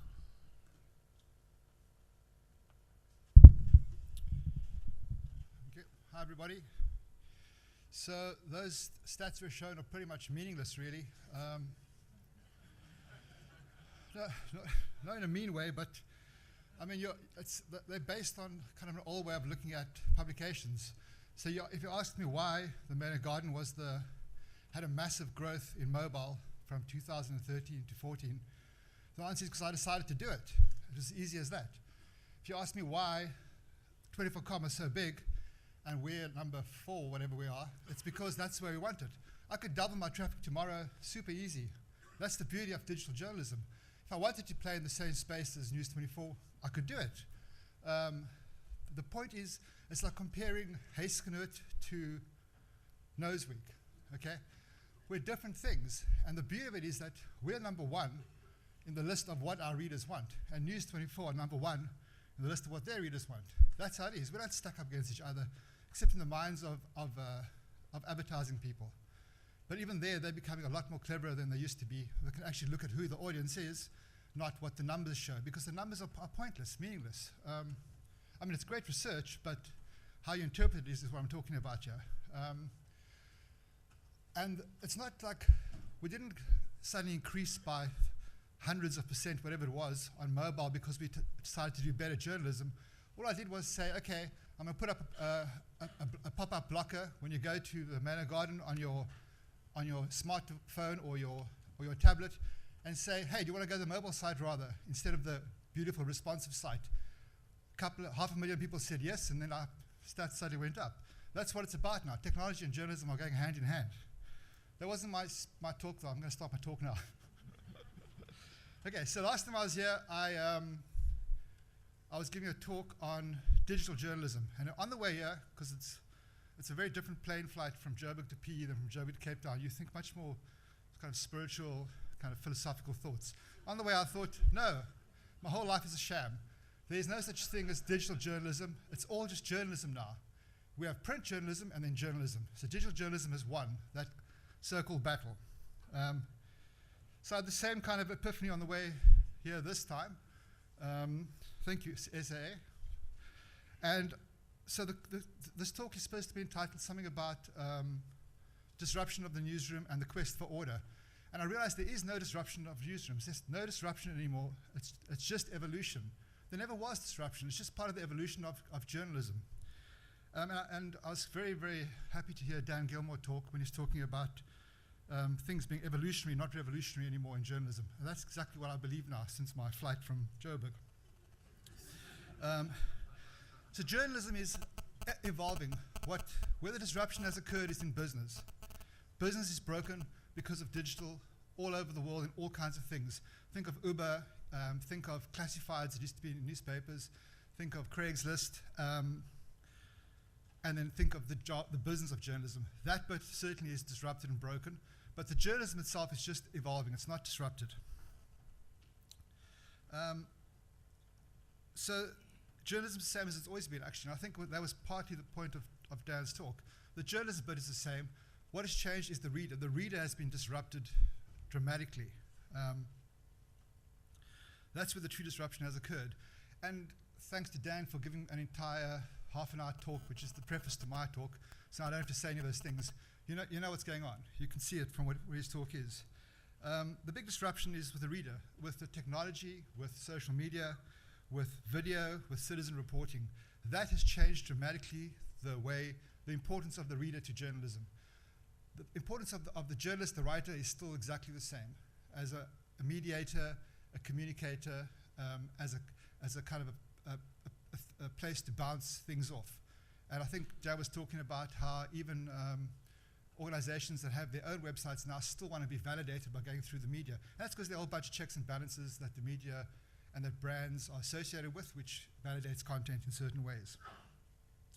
The other big things that have been disrupted are the role of developers, graphic designers, coders in the newsroom. So the idea that journalists have to learn to code is one that is archaic and totally out of place now. The real test here, the key evolution here is that developers need to learn how to do journalism. That's what's happening here. So at the Manor Garden, for example, we have developers and journalists working very, very closely together, and they come up with pieces of journalism together. It doesn't have to just be the fantastic HTML5 tablet edition, that kind of stuff. It can also be just in the way that they craft the CMS to allow you to do journalism. So it doesn't have to be something that's a multi-award-winning snowfall kind of thing. It's actually just tweaking a CMS, which I guess in Dan's example would have been like changing the tire on the truck to deliver the papers faster. That's where the essence of journalism comes in now. It's about speed, technology. It's about the coder and the craft of words working together. And so the last part of this talk is supposed to be about the search for order. So at the Manor Garden Newsroom, we don't have a an online editor anymore. We just have an editor, Angela Quintel. And she's the editor of all the platforms. She's the editor of the journalism. The platforms are irrelevant to her, essentially. At the M&G, when we decide on stories every day, the story arrives magically. The story arrives, and then we decide how. Is that me or somebody else? I don't know if it is me. Oh, I'm disrupting. The story arrives, and then we decide which platforms it goes on and what speed story it is. You know, is this a story that has to go up right now? Is it one that goes up in a week? One that goes up tomorrow? That's the kind of way we do journalism, and it's the same order as it's always been. There's no, you know, every day is chaos basically. Any of you have ever worked in a newsroom, you'll know this is very, very sadly true. Every day is chaos. There never has been order. That's the essence of great journalism, is that it's always chaos stumbling towards meaning. Digital has just really, really magnified how that operation works or doesn't work. So we don't want order in journalism. There's no disruption, it's evolution. We don't want to impose order. We want to be stumbling towards chaos every moment of every day. That's how great meaning evolves. And meaning can never be fixed. It used to be fixed on a page. It's not fixed anymore. I mean, we have versioning software to show you how a story evolves on the New York Times when they make a mistake, how they change, how they decide to copy, edit it, or whatever. It's all about meaning evolving. And the key to that is that's the role of the reader, to question the meaning that journalists try to impose or try to establish, and to help you to allow that meaning to craft itself and to continually craft itself. Thank you.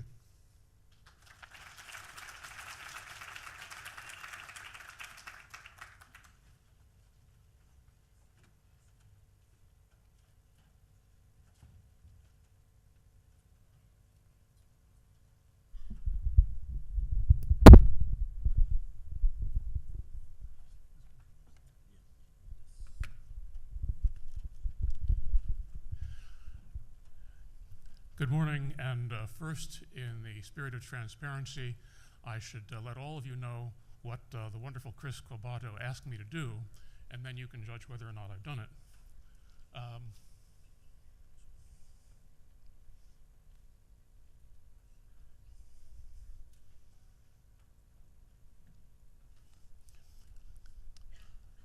This was the charge. Changes in U.S. newsrooms, emerging trends and practices. What are the models? What are the trends?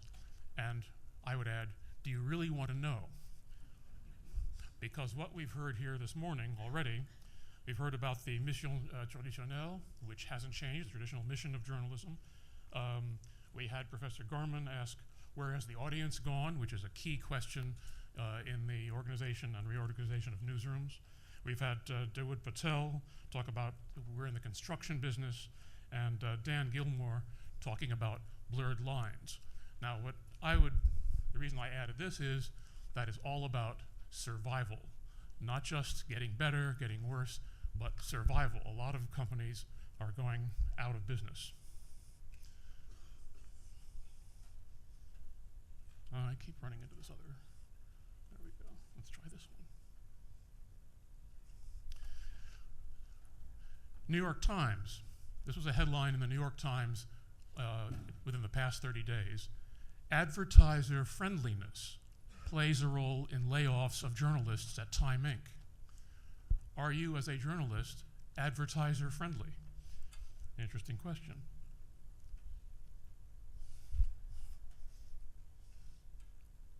Okay, I'm trying. I'll use this. Yeah, this is easier. The criterion of advertiser friendliness was one of 8 used by the company in deciding which journalists to lay off. A spreadsheet that included traditional benchmarks, productivity, tenacity, as well as newer ones, social media and video, and then listed whether the employee was beneficial to the advertiser relationship. Here's another one from the Neiman Journalism Lab. When it comes to chasing clicks, journalists say one thing, but feel pressure to do something else. And don't worry about copying down all these page numbers, because number one, I'm leaving this presentation here on this machine, and also I will email it to anybody who would like it. But again, here's some quotes. Editors check traffic numbers in real time to manage the location of articles on the homepage and make headlines more appealing. We call that clickbait. For example, USA Today in their newsroom now, they have big screens throughout the newsroom indicating which articles are getting more readership and which are not.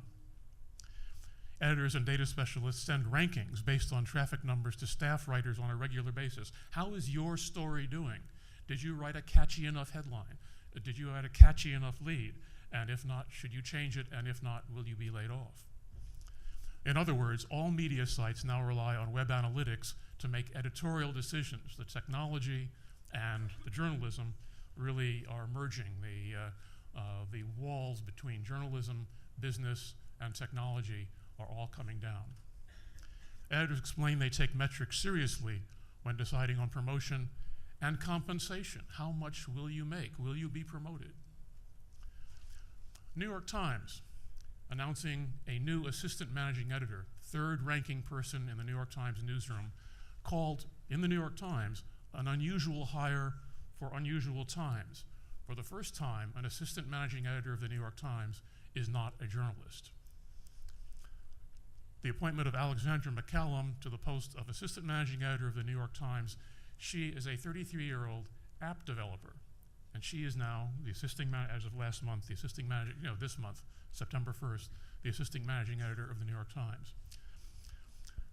The Times itself, announcing the appointment, said, she's in charge of expanding our audience and deepening its engagement with great journalism. So, and actually I was talking about this last night with someone else who was here who said, well, what's wrong with that? You're deepening the involvement with great journalism. I'd like to do that too. But here is how the Times notes that it's news. Her appointment is unusual because her background is not in news. She's a business side executive, most recently assigned to helping develop the new cooking app.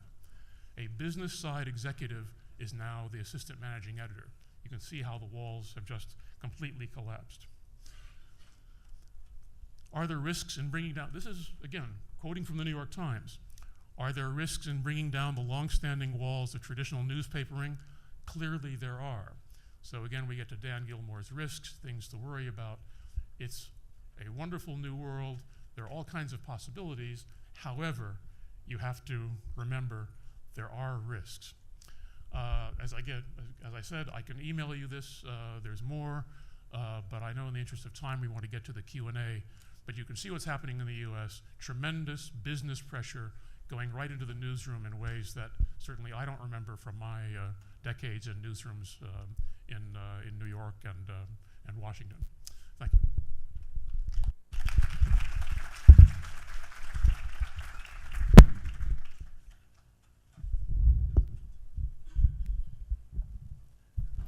If I can have my panel on stage and Dan too.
I think it was Dan who said that I think the biggest change in journalism is it's no longer lecture and conversation. So let's have the conversation. How will we do this? Everyone gets one question. Yes.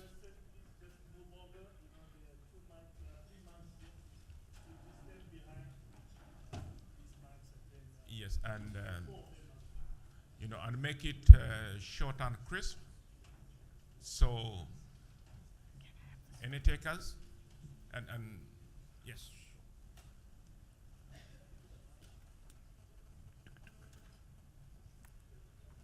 To the mic. If you are near the mic, just stand by the mic.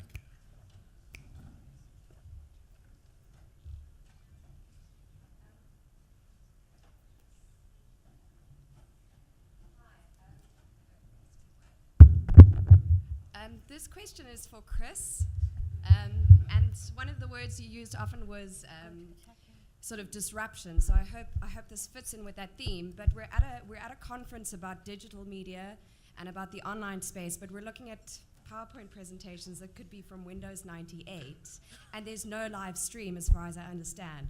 So we'll get there. But my question is. You've spoken about developers and journalists, and I feel like it's often that journalists are trying to catch up with developers. Is that still the case, or at the Mail and Guardian, because of the partnership, has that changed? What do you mean by catching up with developers? So instead of innovating with technology, we're consuming it much like the layperson does. No, I don't think so. I mean, I think that a lot of the great journalist interventions are collaborations between journalists and developers. At the Mail and Guardian, we're very proud that every year the Sikavila Stanley Bank Journalism Awards, that this year we were the first, I think, people who had developers winning journalism awards.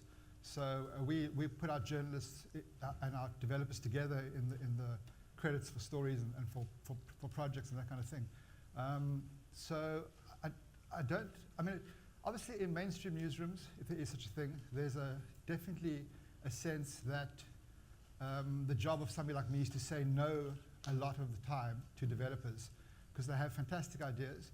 But it's the same way as you used to have to say no to journalists who wanted to cover stories that you knew weren't going to be quite on the mark for your readers.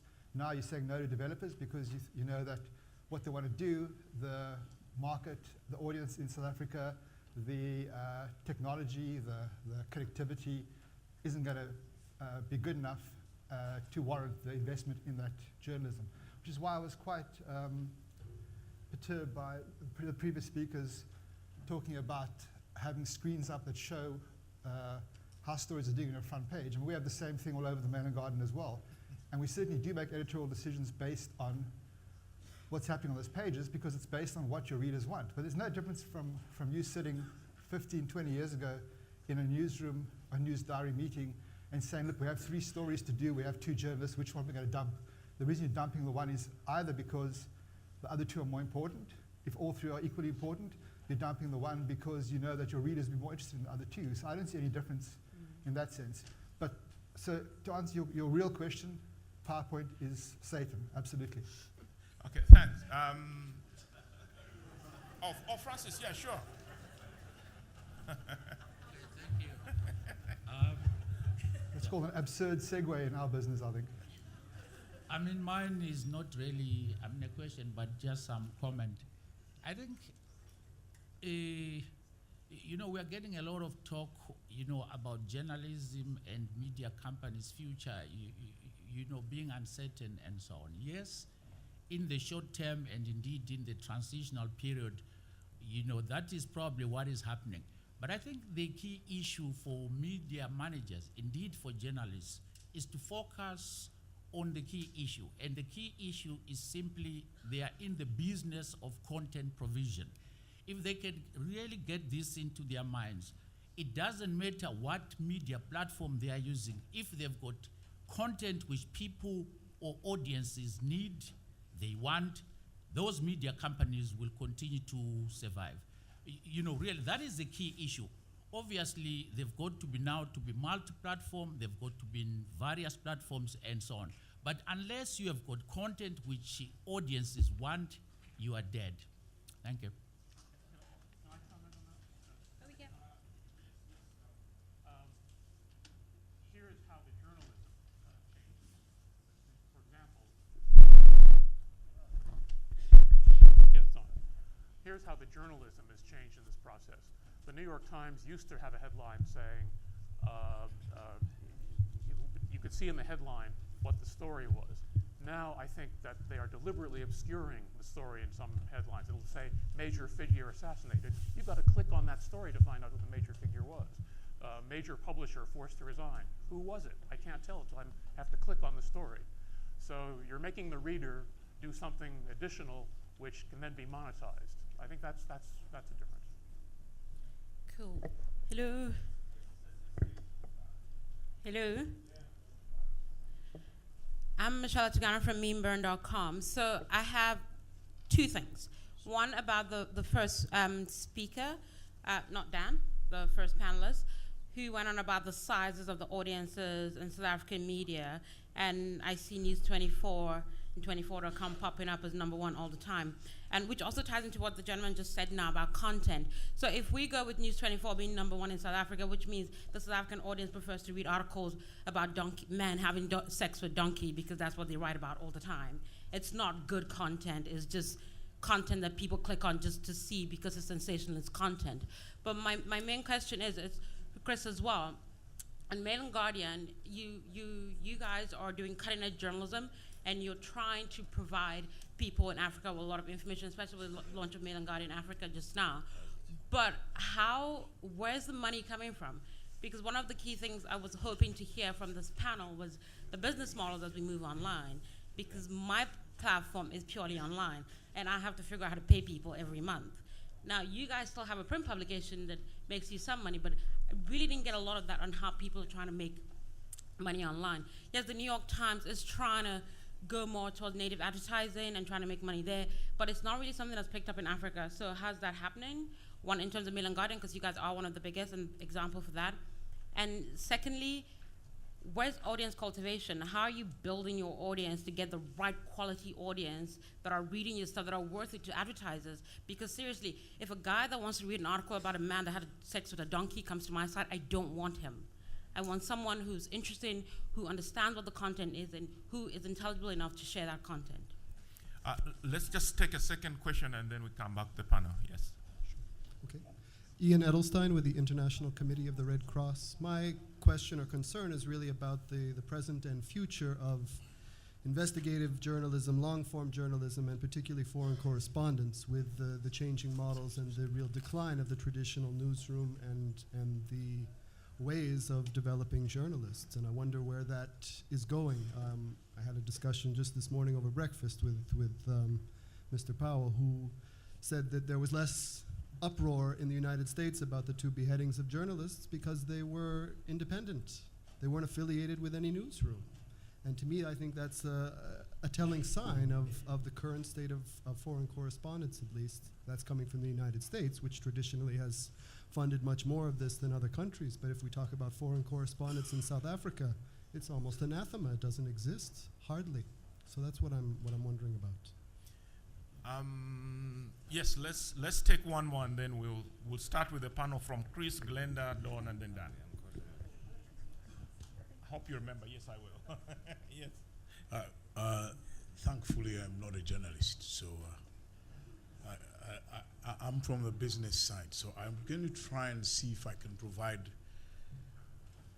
I've been struggling with this issue until Dan raised it. This whole notion of a media ecosystem is very interesting for me, because a lot of the things we're talking about as standalones are not sustainable in our market. And that's where I think the success is in how do you integrate the new digital platforms into existing media houses and then transition the legacy media and move deliberately, both from a business and an audience point of view, into the new, and then scale up the new into a viable commercial enterprise. And I think that's where some of us who are working the business side are facing a challenge. And the issue that I was discussing yesterday with Eric on our trip from from Port Elizabeth to Grahamstown, is the challenge that we face today is that all of us in the legacy media houses, even those of you sitting here and those of you teaching here, is that we are sustaining an analog mentality. And so we're just making tentative steps into the digital world without realizing what it is. And I think that's where the disruption needs to break down the mental constructs. I'm sorry if I sound complicated, but we'll meet at coffee.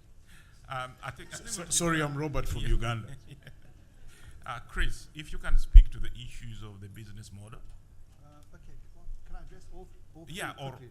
So just Francis's question, but I do want to be invited back next year, so I'm going to try and be a little gentle. I'm afraid you're fundamentally wrong. The good content doesn't actually attract readers. You have to follow your reader around. So the quality of content is almost, I wouldn't say irrelevant, but sure, you have to have a base of great content, but that's no guarantee of survival whatsoever. You have to follow the readers and make sure that you engage in a conversation with them. And then the question about donkey sex, I don't... You've had your chance. I don't think a man having sex with a donkey is bad content at all. It's great content for News 24. And because they're doing a job, and they're doing a job very well, they have their own business model and their own journalistic model. I mean, I'm more sympathetic to the donkey sex story because of the stage. I feel like I'm on the casting couch for a porn movie because of this material. That's why we're all sitting here like this, we don't want to fall off. Totally lost train of thought. Donkey sex. Chris is like that. Chris is like that. One more.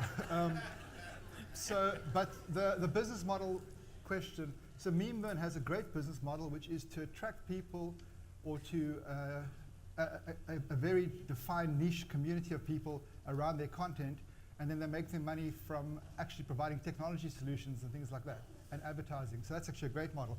But it would take me a long, long time to explain the M&G's business model to the last questioner, because it's, and also how you deal with legacy, because it's such a long, complicated, multivalent answer. And I think Dan provided you with a list of some of the ways people are doing it. So I mean, all I will say is that it's absolutely possible, but that many, many of the newspapers you see today will not be in 3 to 5 years' time. Many, many of them. Glenda? Yeah, I don't know if my microphone's working. Yeah, I think it is. To answer the question about 24.com and those statistics, just to go back in history a little bit, in 1990, the Weekly Mail, launched the Daily Mail. It's got the second shortest history of newspapers in the world after an Australian newspaper who fell after 8 weeks. Why was that? It was because we thought we're so intellectual, we want a wonderful intellectual paper. The Star today has survived because it doesn't pretend to be something that it's not. It's a variety of news, and a lot of people will buy it after 100 years. The most read newspaper in the country is the Daily Sun. It's about man having sex with a donkey, maybe a tokolosh or whatever. There's no need to be snobbish about that. If that's what some people want to read, why not? Why must we say, I don't want that on my site? That's why I said about those statistics, I'm not sure what they actually mean. The Mail and Guardian is much lower on that, and the Daily Maverick are, and for me those are my quality intellectual reads. But the point being is that whatever news we've got and adding to diversity, it's fantastic. Whether it's the community newspaper, community radio, the stuff like the Mail and Guardian, Daily Maverick, including the Daily Sun. And if you look at world trends, or say in the UK, for instance, the biggest selling newspaper there is the Sun. And they talk about Fergie's thighs and cellulite and the royal stories and who's kissing who, which nun is having sex with which priest. So who cares? You know, if people want to read that news, let's not be intellectually snobby about it.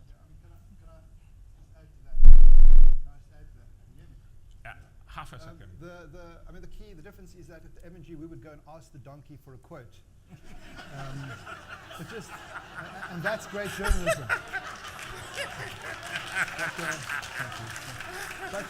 But just on the stats, and how new this world is. The biggest newspaper website in South Africa is the Mail and Guardian.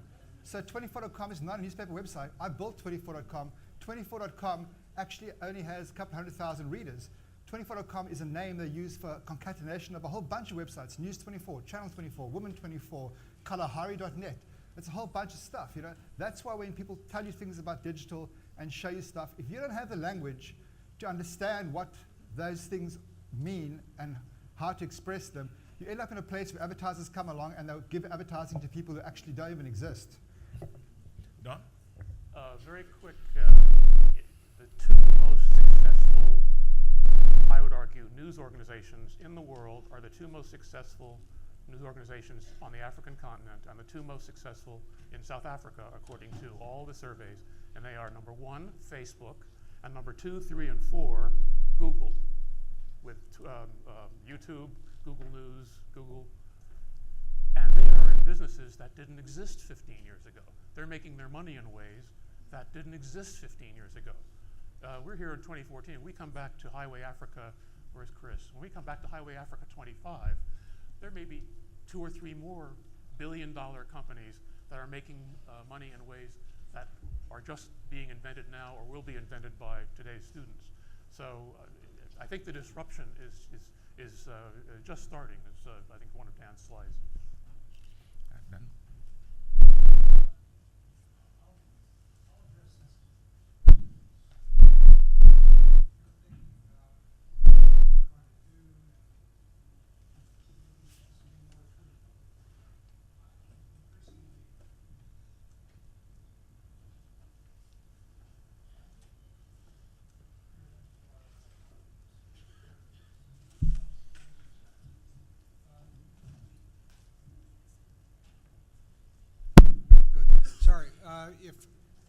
Let me address to the students and people thinking about what they're going to do if they're getting started in this new world of media, because I really don't have the answer to the legacy problems. I don't see how a lot of legacy people, how their organizations are going to exist in the same form in 10 years. Some are going to make it, a lot of them are not. But for people starting out, and it may be some people who are now working for traditional media, one of the things that is becoming clear is that developing an expertise at something, becoming the person, the go-to person and site for some niche topic, not a broad topic, is actually a good strategy. And if you can assemble enough of those, you can create a big organization of it, as people are doing. But for the individual, this may be a good approach. I probably would not suggest that you do a donkey sex blog, but there probably already is one. So the point is, get good at something and and create a community around that. And the word community has not come up enough. That's the key to a lot of the future of journalism. All right, so we'll take another round starting this way. Thank you. My name is Andile Naba. I have, again, let me start by saying all your presentations were great, by the way. I have more questions that can be answered by anybody. Do you still think that we need to print newspapers? That's my question. I mean, when I saw Department of Environment is one of the sponsors here, I thought that maybe we will suggest to stop printing paper. But here are my questions. They lead to each other. They're very short. Just one more. Okay. With examples that we have seen in the stock market, asset managers and cryptocurrencies like Bitcoin, do you really think that media houses in the form of big headquarters and everything, is that still necessary? All right. Hello. Hello. Yes, yes, yes. Thank you very much. My name is Peter Verwey, and I'm getting a little bit worried when you were talking about the content. You know, you are almost saying that as long as it sells, the content is okay, and we call that journalism. Perhaps I'm too old-fashioned, but for me, journalism has an obligation to society. We should inform the public about what is in the interest of society, and I want to give that a very wide definition. But there are limits here. You know, we not call everything journalism. That's my first point. Secondly, there were questions about the business model of the newspapers. What worries me here, you're still publishing broadsheets. I still see classifieds in it, 2-3 pages. I see huge advertisements of Pick and Pay. I can assure you that within another 5 years, this will be gone. And then the question is, how do you get your money to print a newspaper? I hope you can answer these 2 questions. Yeah. Middle? Yeah. The lady at the middle. Hi. I think following on his question, less passionately though, a couple of questions. There's been a lot of talk about the death of print media, particularly, and to be taken over to go onto internet or to go onto the social media space. The question then becomes, given that most of us here are from sub-Saharan Africa, and I'll lead this question a bit, we still have the majority of our consumers, of our audiences, off social media, as much as social media is consumed a lot in key African markets. But then, of course, again, you look at it and you see we have a huge population of young people. Around 50% of the populations in Africa are comprised of the youth. So if we look at it that way, when do you predict, around what time do we start seeing the death of the newspaper, if at all? Secondly, if the newspaper moves to social media sites, for instance, today I consume a lot of media online, yeah? Is that new media, or is that traditional media on a new platform? And then so that, of course, also that guides people like us who are in PR, people who are in advertising, how should we start viewing social media as a mode of communication, and even how do we craft the communication we are sending out? Okay, I'll just say anyone who hasn't stood up should not. We'll just take the last 4 so that we can break off for lunch. So we'll have the gentleman there and then back there. And I'll keep track. No, let us just, yeah, just. Hi. Yes. Oh, okay. Can I ask a question now? Yeah. Okay. I'm a journalism student from TUT, and as he was talking about how to find a niche, and that should probably work for you.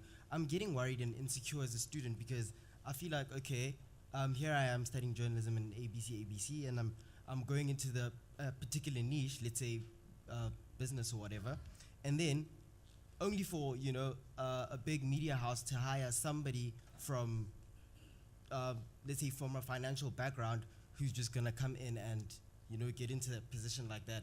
How do I, as a student, become encouraged? I feel a bit demotivated by the fact that I'm supposed to be a journalist, I'm supposed to be gaining all this experience, only for someone from another field to come and take up a position in a media house.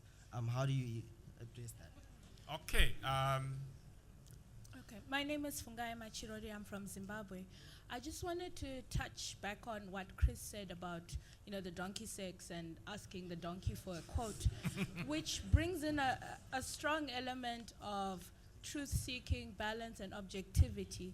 Now, if you're bringing that component into it, are we saying then that the sort of tabloid press do not have that same responsibility to seek out that balance and that truth? And what then is the truth if we are not seeking out that aspect or that component? Thank you. Okay, and then we'll go down, the gentleman in the maroon T-shirt, and I think we'll just call it a day. The questions are too many, and we really have to break. Yes. Okay, I'm Aviwem Tila, a journalism student. My question is around social media. I understand that it's growing in the world. It's becoming a big deal. But given the financial situation in our continent, Africa, is Africa as a continent really ready for social media?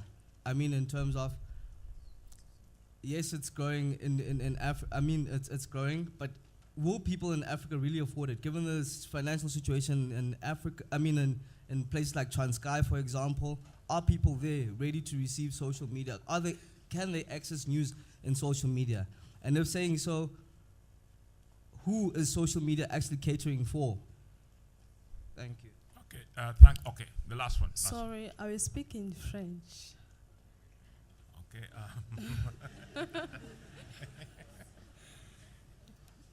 Hi, je m'appelle Adeline Chouakak, je travaille pour Le Messager. C'est un journal camerounais, un quotidien camerounais, 35 ans d'âge. Moi, j'ai deux petites préoccupations. Ah.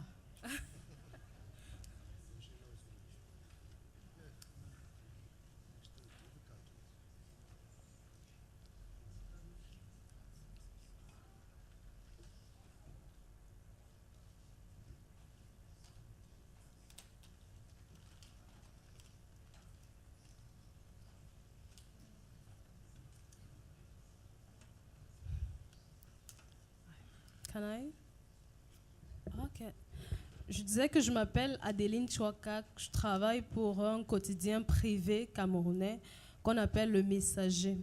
Moi, j'ai deux préoccupations. La première, le premier intervenant disait tout à l'heure que les médias sociaux, c'est l'avenir de l'Afrique. Et je suis très contente qu'on parle de médias sociaux, qu'on parle d'Internet. Ici, nous sommes dans un autre côté de l'Afrique. Sans prendre en compte d'autres côtés, moi je suis de l'Afrique centrale et là-bas, Internet n'est pas encore dynamique comme par exemple de ce côté dans les universités, on n'utilise pas forcément Internet. C'est des cours au micro comme je suis en train de vous parler et les étudiants écrivent à la main. Et je ne sais pas dans quelle mesure certaines personnes, des coins vraiment très reculés de l'Afrique et toute l'Afrique, parce qu'ici on parle de développement de l'Afrique, pourraient avoir accès à Internet et par là l'information est dynamisée. Je crois, l'information et la qualité du journalisme. Et de l'autre côté, le premier intervenant disait qu'on devrait utiliser d'autres réseaux, à part Facebook, qui est un truc centralisé. Mais il n'a pas donné de suggestion de ce qu'on pourrait utiliser pour ne pas être, comme vous l'avez dit, être surveillé pendant que nous, on surveille aussi. On fait la veille de l'information. Merci beaucoup.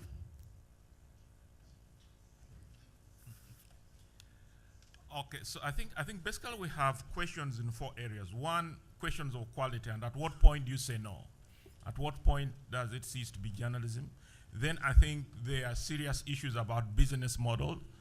I think, Chris, you really have to, to be more specific. And then we have this whole issue of exclusion, that if you really talk of a future of media and so many people are excluded, what happens? And then I think in the 4th category, we have issue of responsibility. That, I mean, is there a point at which you can say certain type of media are excluded from the high standards of verification and good tests? And I think probably the way to take it is, I'll start with Dan this time. Chris is my friend. If I go to him again, they will think I'm biased. If I may address your question, there is no question that the access is not distributed widely around the world, that it's still, there's still many people without it. Over time, this will be fixed. Over time, there will be universal access provided governments and the companies that provide it do their jobs. And the main reason is that technology gets less expensive all the time, and the devices become easier to deploy. But it will take longer in some places, and all of us should be thinking more about that. That's just absolutely true. May I also say that we should thank the people in the booth in the back, the translators. They're doing a wonderful job. Adam? I'll also address that, but in a different way. I think that most people in the world, including people in this room and people in Africa, underestimate Africa. Africa today and Africa tomorrow. Africa right now is undergoing two revolutions. Cell phones, which the Gates Foundation funded a very, very expensive survey, 15 sub-Saharan African countries, large sample size in each country, and conducted by the Gallup organization. Do you own a cell phone? And yes, those living on $1 a day or less, those in the bottom 10% income, many of them said no. Second question, follow-up. If you said no, have you used a mobile phone in the last 24 hours? 87% of those living on $1 a day said yes. So don't underestimate the cell phone. Second, don't underestimate Africa. Africa right now is undergoing the largest, fastest increase in population in human history. We have never seen a population increase that's happening right now in Africa. Within the next 25 to 30 years, Nigeria alone will have a population larger than the United States. Think about how that reorganizes your media view of the world. By the end of, by the students who are in this room, if present trends continue, and we don't expect them to level off until about 2050, if present trends continue, half of all of the children in the world will be on the African continent. Think of how that reorganizes the world, the media world, and the power of economics and every other sense of power in the world. Africa is not going to be the way it has been viewed in the past. It is going to be the future of the world. Glenda? You want to speak to the content issues? It might be that Peter Fouet was talking to me about in relation to everything sells. Well, I don't believe everything must go and everything must sell. What I was saying is let's not be intellectual snobs about what we think other people should read and should not read. That was the simple point. It wasn't about, it's about profit.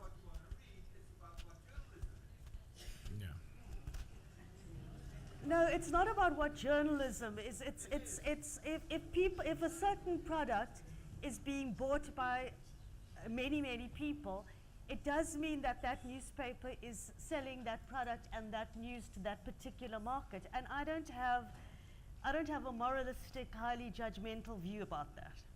That's my view. Finally to Chris. Okay.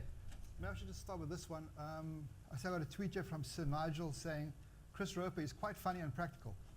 And maybe I've been too much making jokes here.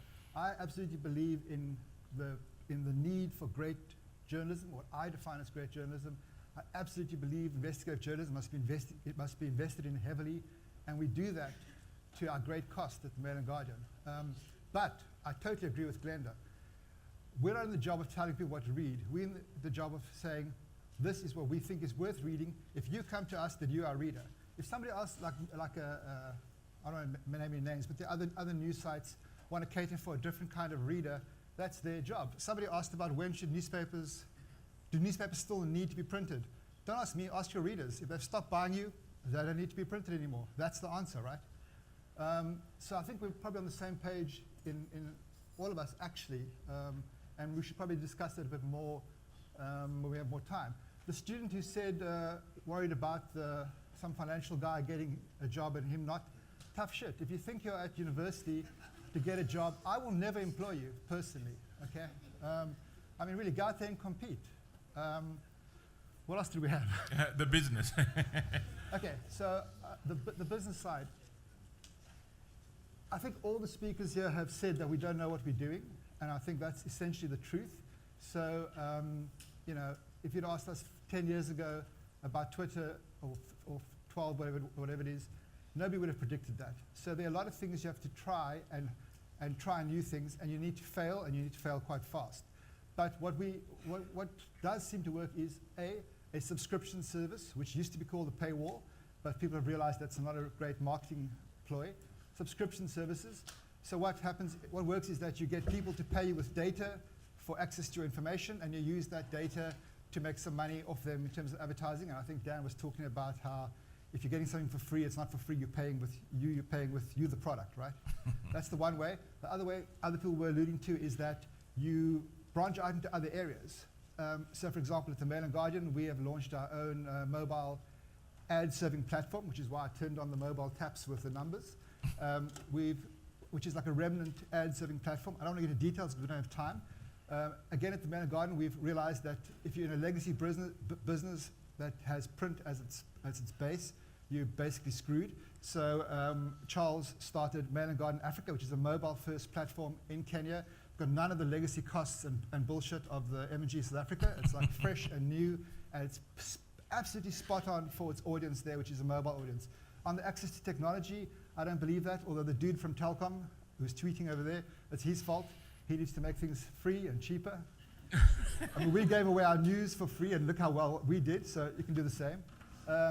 And I mean, the previous speaker was correct. We have massive access to mobile in South Africa, or cellular as we call it.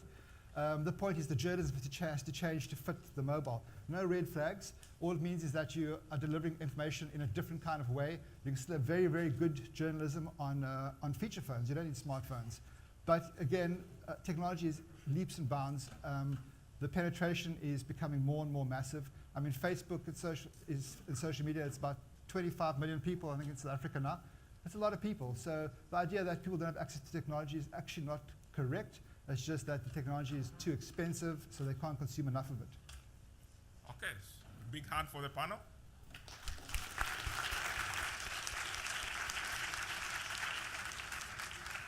And we'll hand it to Chris.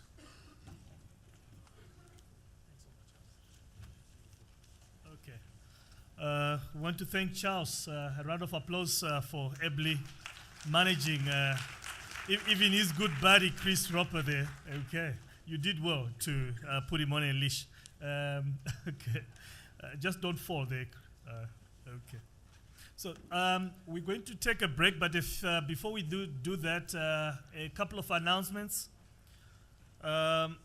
Speakers for the next sessions, we've got 4 parallel sessions that will take place. Please ensure that during the tea break, your presentations are pre-loaded. They are loaded on so that we're able to just kick off with the program. The sessions that we're going to have after the tea break are going to take place. One is here, which is the social media and civic engagement, so Eden Grove Red. The other one, managing social media, activating community in community media, takes place next door, Eden Grove Blue.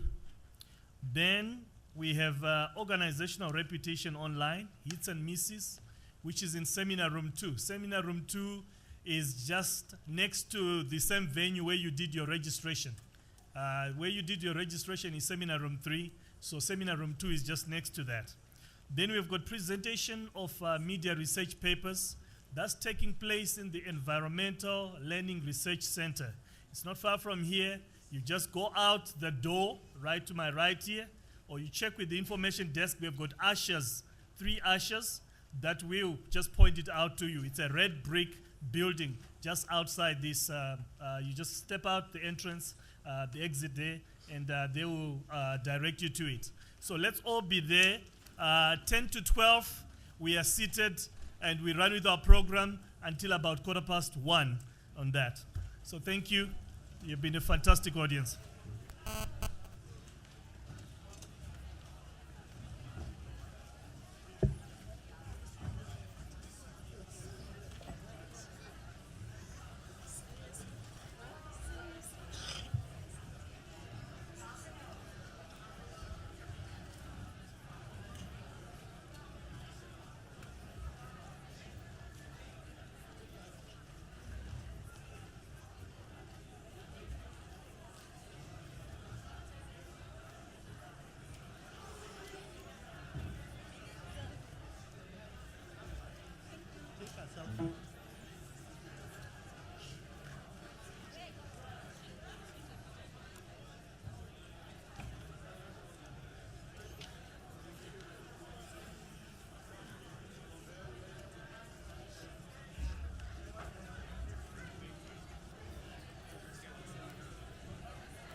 Not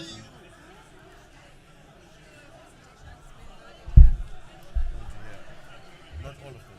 They're still coming. I'm at the end of the file.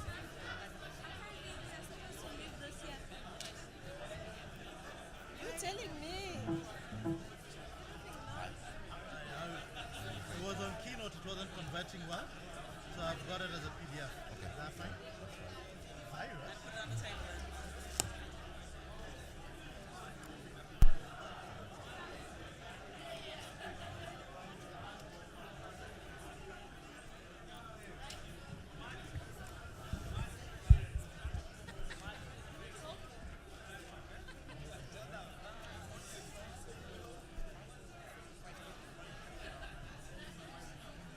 No, it's fine. Yeah, thanks. They've got Chris has got the okay. Okay, let me go bribe him. I'll be around. They don't do. It's cheaper.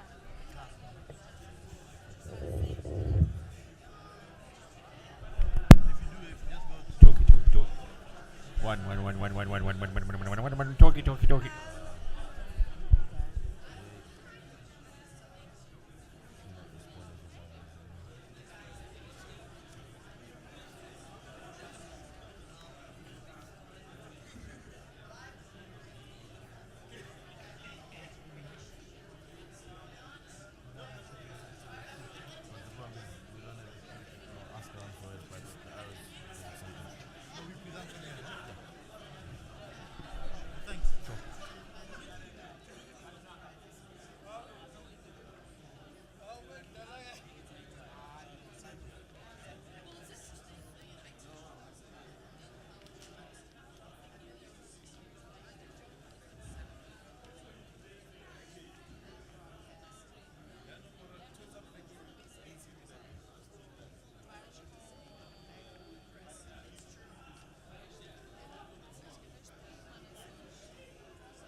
seminários não tem muita coisa, são casos de estudos do Zimbábue, isso não é Zimbábue muito e Zâmbia. acadêmico.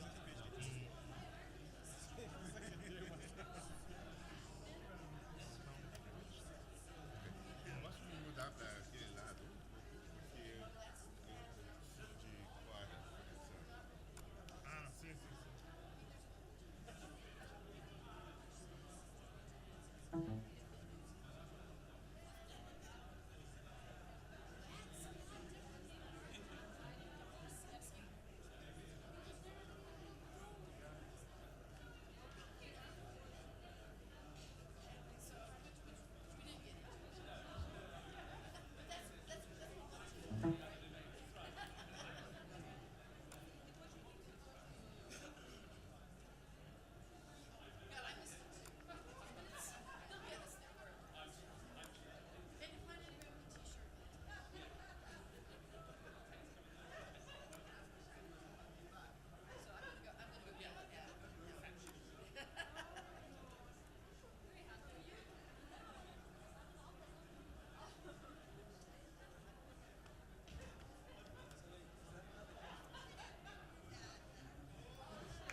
check. 1, 2, 1, 1.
more backspace. Sorry.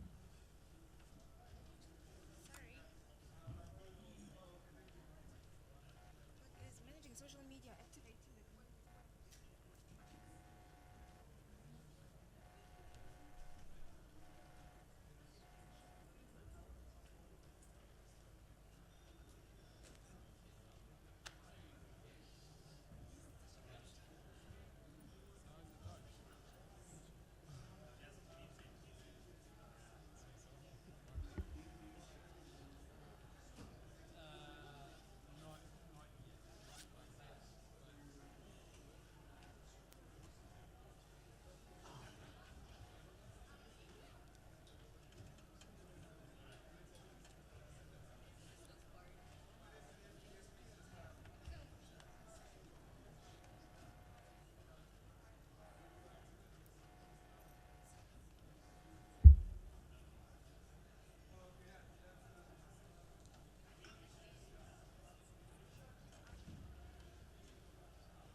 mushe kanjani unotsvaga vanhu vandinotsvaga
Good afternoon, everybody. Good afternoon, everybody. Yay! So, my name is Isabella Matambanadzo. I'm your session chair, and we're looking at issues to do with social media and civic engagement. We're going to truncate the duration of the session to 1:15 so that we can kind of get back onto the schedule that we had set up for the rest of the day. Our first speaker is my brother and a very dear friend from Ushahidi, a Kenyan initiative that's highly innovative. David Were will be talking to us about the pioneering work that they've been doing out in Nairobi and in Kenya. Our second speaker is my beloved sister from Chwane. She likes to be called Sonto, so please go ahead and call her that, although the program says her full name is Noma Sonto. And when you get a moment, just read the full bios at your own leisure. And she's going to talk to us about the vision for the city of Tshwane going forward. And lastly, my countryman, he runs a very active platform called 263 Chat out of Zimbabwe, and that's Nigel. So we'll go in that order. We're going to give them 10 minutes each to speak, and then we're going to open it up to a lot of interaction from all of you, as much as time allows us. So, Daudi, karibu sana.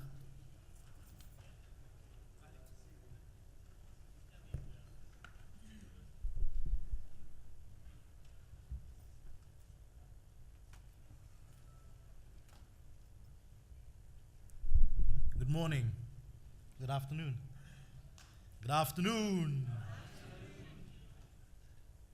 Yeah, I know you guys are quiet because you're all tweeting about our panel, so that's cool.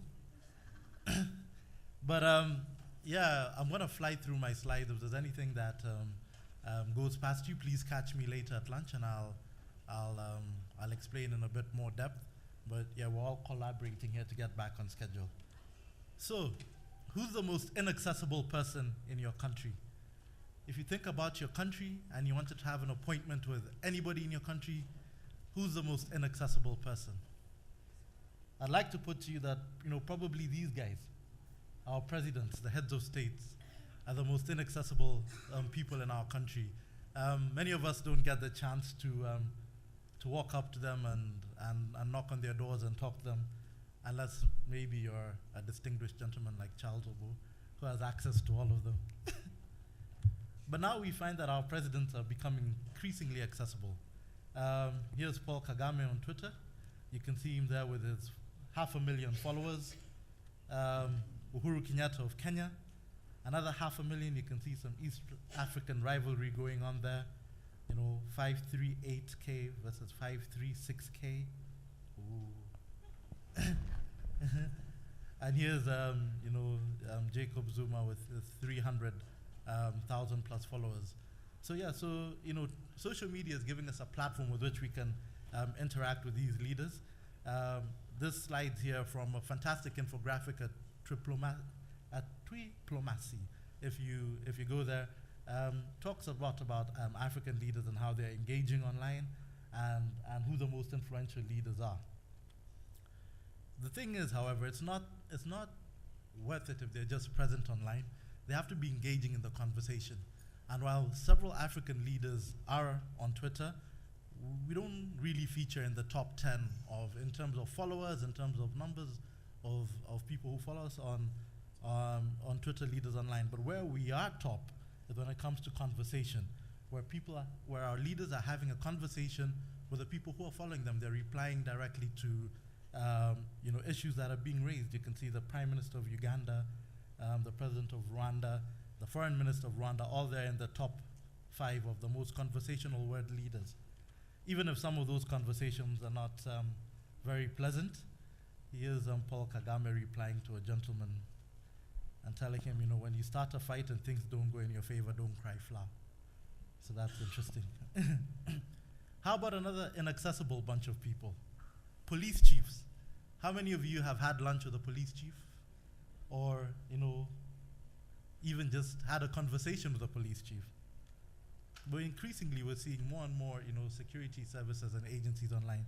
Here's the a Kenyan on Twitter writing to the Inspector General of Kenyan Police telling them, hey, these matatus, which Chris mentioned in his first presentation, are overlapping. That means they're driving on the wrong side of the road, causing crazy traffic jam. And at the bottom of the screen, you can see the Inspector General replying, action being taken, thanks. Well, was any action taken? He came back a few hours later and he's saying, replying to the people who report, like, these matatus were seen, they've been, these are their number plates, they've been arraigned in court. So you're beginning to see, a lot of conversation taking place. But even at lower levels, Chief Kariuki, Kenya is different in that the administrators we call chief are the lowest of the food chain. These are the lowest, the local administrators. And Chief Kariuki has become a bit of a legend on Twitter in Kenya, where he uses Twitter as a tool for community policing, for community engagement across his the area. And here he was just yesterday talking about goats that have gone missing in his constituency, and he uses Twitter as a tool because you can subscribe to Twitter via SMS. It's a way of sending out mass SMSs to all the people in his area. So here he is reporting that the goats are missing, and here he is saying that, hey, they've been found and God bless you. So it's being used across nation. This is an interesting conversation from the Disaster Operations Center following the Westgate crisis in Kenya when there was a terrorist attack. And they had sent out a call for people to start giving blood. And you can see from the beginning, we're looking for donors of this type of blood. Someone replies, where do I donate? Where are you located? I'm in Gong. This hospital is accepting donations. Does that work for me? That's good for you, thanks. So again, you're seeing, a disaster operations center that's completely inaccessible to ordinary citizens engaging in conversations on social media. Then again, of course, you have to be careful how you engage in your platform and how you secure your platform. Otherwise, you get hacked. And here we have our deputy president asking our president for some cocaine when his Twitter account was hacked. So why is this important? The Swahili have a saying, asiye kujua hakuthamini. He who doesn't know you doesn't value you. So by being present on social media, by being present in these places, our leaders are beginning to know us, and we believe, hopefully, beginning to value us. But is all this new? Here's another case study from Mali, where in 2012, a group of resistant fighters or dissidents, however you want to name them, stormed through the country, taking over parts of the nation, and attacked the city of Timbuktu. And this article from Reuters on the 28th of January telling us, hey, they're setting, the ancient library at Timbuktu is under threat, and there thousands of manuscripts are being burnt, in what would have been a colossal tragedy. A few days later, we read, however, the vast majority of Timbuktu's ancient manuscripts are safe. So what happened? These guys come into town, they start burning this library, but the vast manuscripts are safe. And then here we find, the people of Timbuktu have century-old tradition of protecting and preserving their manuscripts. A century-old tradition. So this thing of taking data, information that's available to you, and using it in a way that's useful is nothing new. It's a century-old tradition. What we're really talking about today is new tools that help us do that.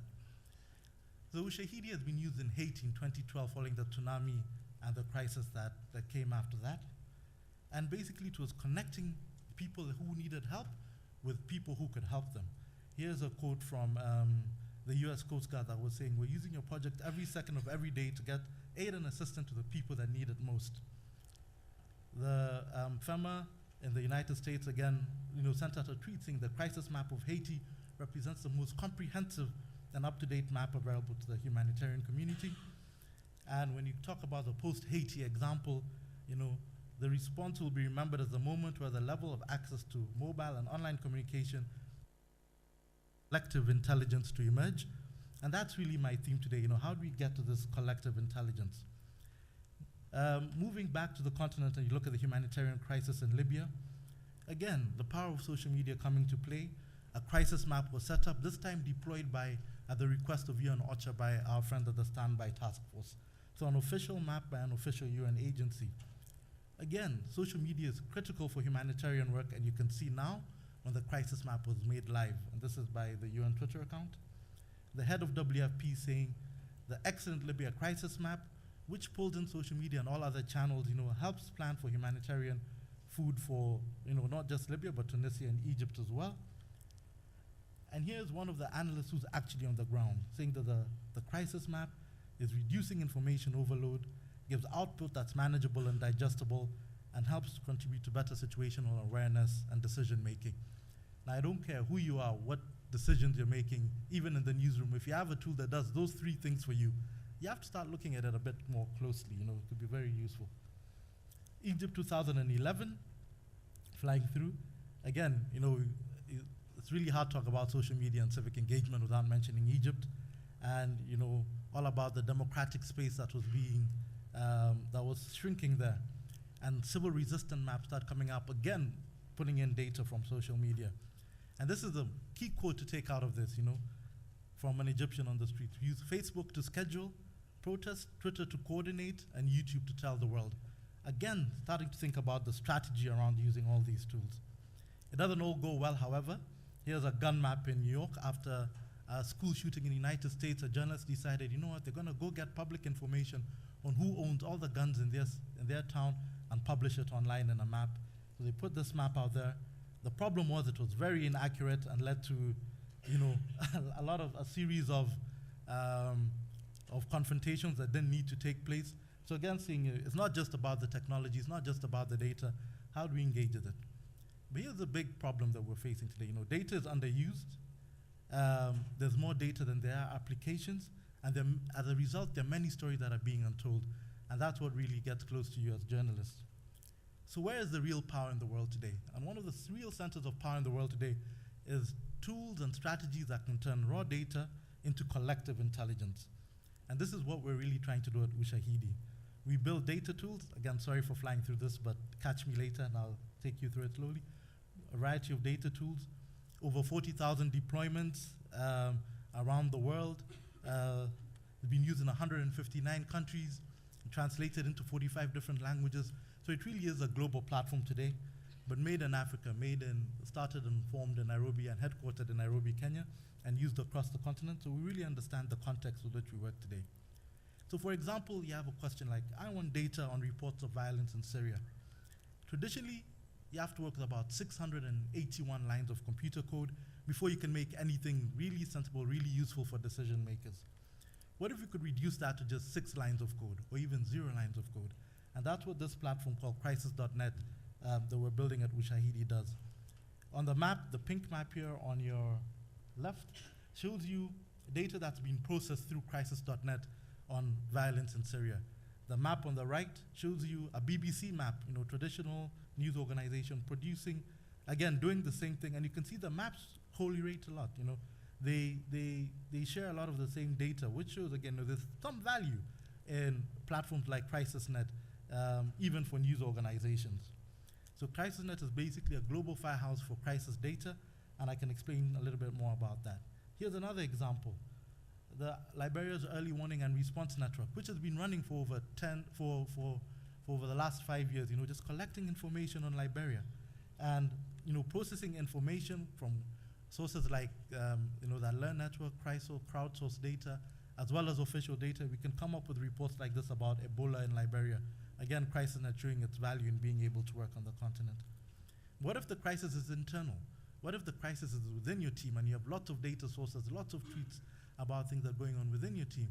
And as I mentioned earlier, during the Westgate crisis in Kenya, a lot of us ended up on WhatsApp groups, on SMS, trying to find out, are our friends okay? Are our colleagues okay? Because the main problem in an internal crisis is that it's difficult to stay connected during an emergency. This young lady running towards one of the rescuers that day is actually the daughter of one of our team members at Ushahidi. So this was very close. This came very close home. And when we sat down after the crisis and said, we need another tool that allows us to process data internally from our teams. And that's why we came up with a platform called Ping that allows you to set up a short message identifier for a group of people, allowing you to keep in touch with each other in the middle of an emergency. And finally, the last part of this ecosystem is, why do we use technology designed for London and Los Angeles when we're based in Nairobi or Grahamstown? Because at the end of the day, a lot of the tools we're talking about today rely on connectivity. And our reality here on the continent is unreliable power, unreliable connectivity, challenging environments. That's why we've come up with a product called the Brick, which we hope will become as useful to you as a saucepan, a mobile phone, a map at the campus out there. And it's basically a backup generator for the internet. It's a tool you can take with you. It connects to GSM networks, Ethernet, etc., basically keeping you connected wherever you are out there in the world, so making sure you always have a connection. I have one that I can pass around a little bit later. My last slide is, at Ushahidi, we recognize that many of you have similar type of innovations, again, that allow citizens to connect directly to their government, citizens to engage with each other, and we're part of this grand challenge at makingallvoicescount.org. If you have any tools or any innovations that you think we should look at, please hit that website, and we'll be more than happy to listen to you and work with you on them. Thank you very much.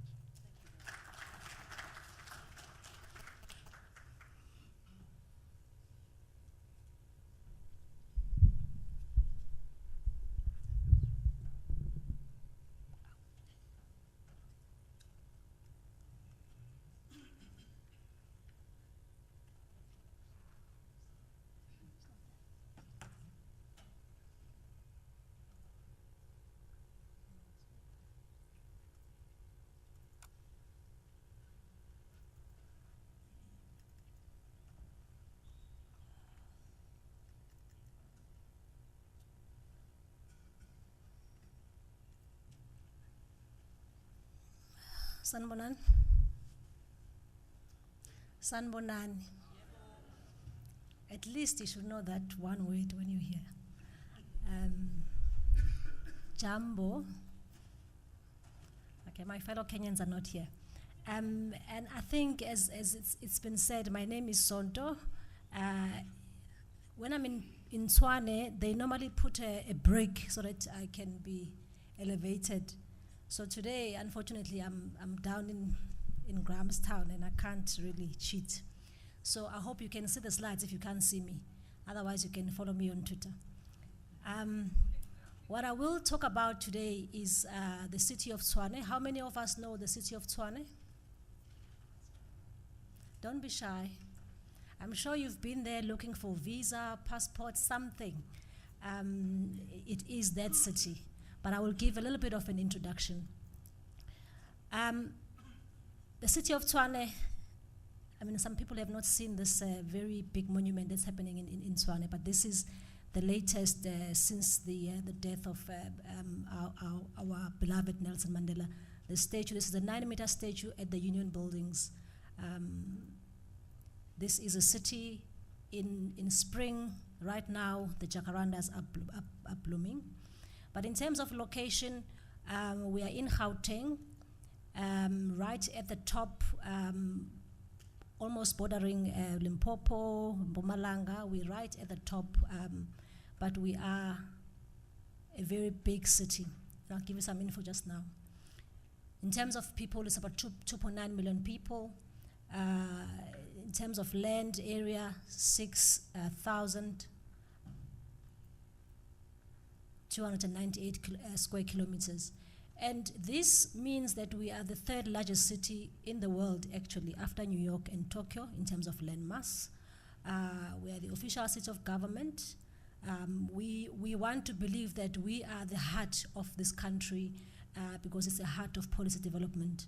We are home to 134 embassies, making us second only after Washington, D.C. We are a hub of science and technology. 8 of the 9 research institutes in this country are based in Tshwane. We also are the most youthful city because we house the highest concentration of institutions of higher learning. Just to give you a snippet of what this city is about. Now, the vision, the city in the past 2 years embarked on a process of developing a new vision of the city. And why this was important is because there was an amalgamation of the small municipalities to give us this huge size of a city now, and we became a metropolitan municipality. And in the process of developing the vision, it took a year of public consultation, public participation going across the city, as you can see how big it is, to really get inputs in terms of what kind of a capital city people would like to see. The results was a vision that I'm going to just read just for purposes of today, that in 2055, the city of Tshwane is livable, resilient, and inclusive, whose citizens enjoy a high quality of life, they have access to social, economic, and enhanced political freedoms, and where citizens are partners in the development of the African capital city of excellence. Now, it's a huge vision, there's a huge document behind this, I won't go into it, but what is quite critical for us is that we want to have a city where the citizens are partners, they are engaged, they are active in what we are doing, they are co-creating the city with us. And the mayor has actually outlined a whole program around this vision.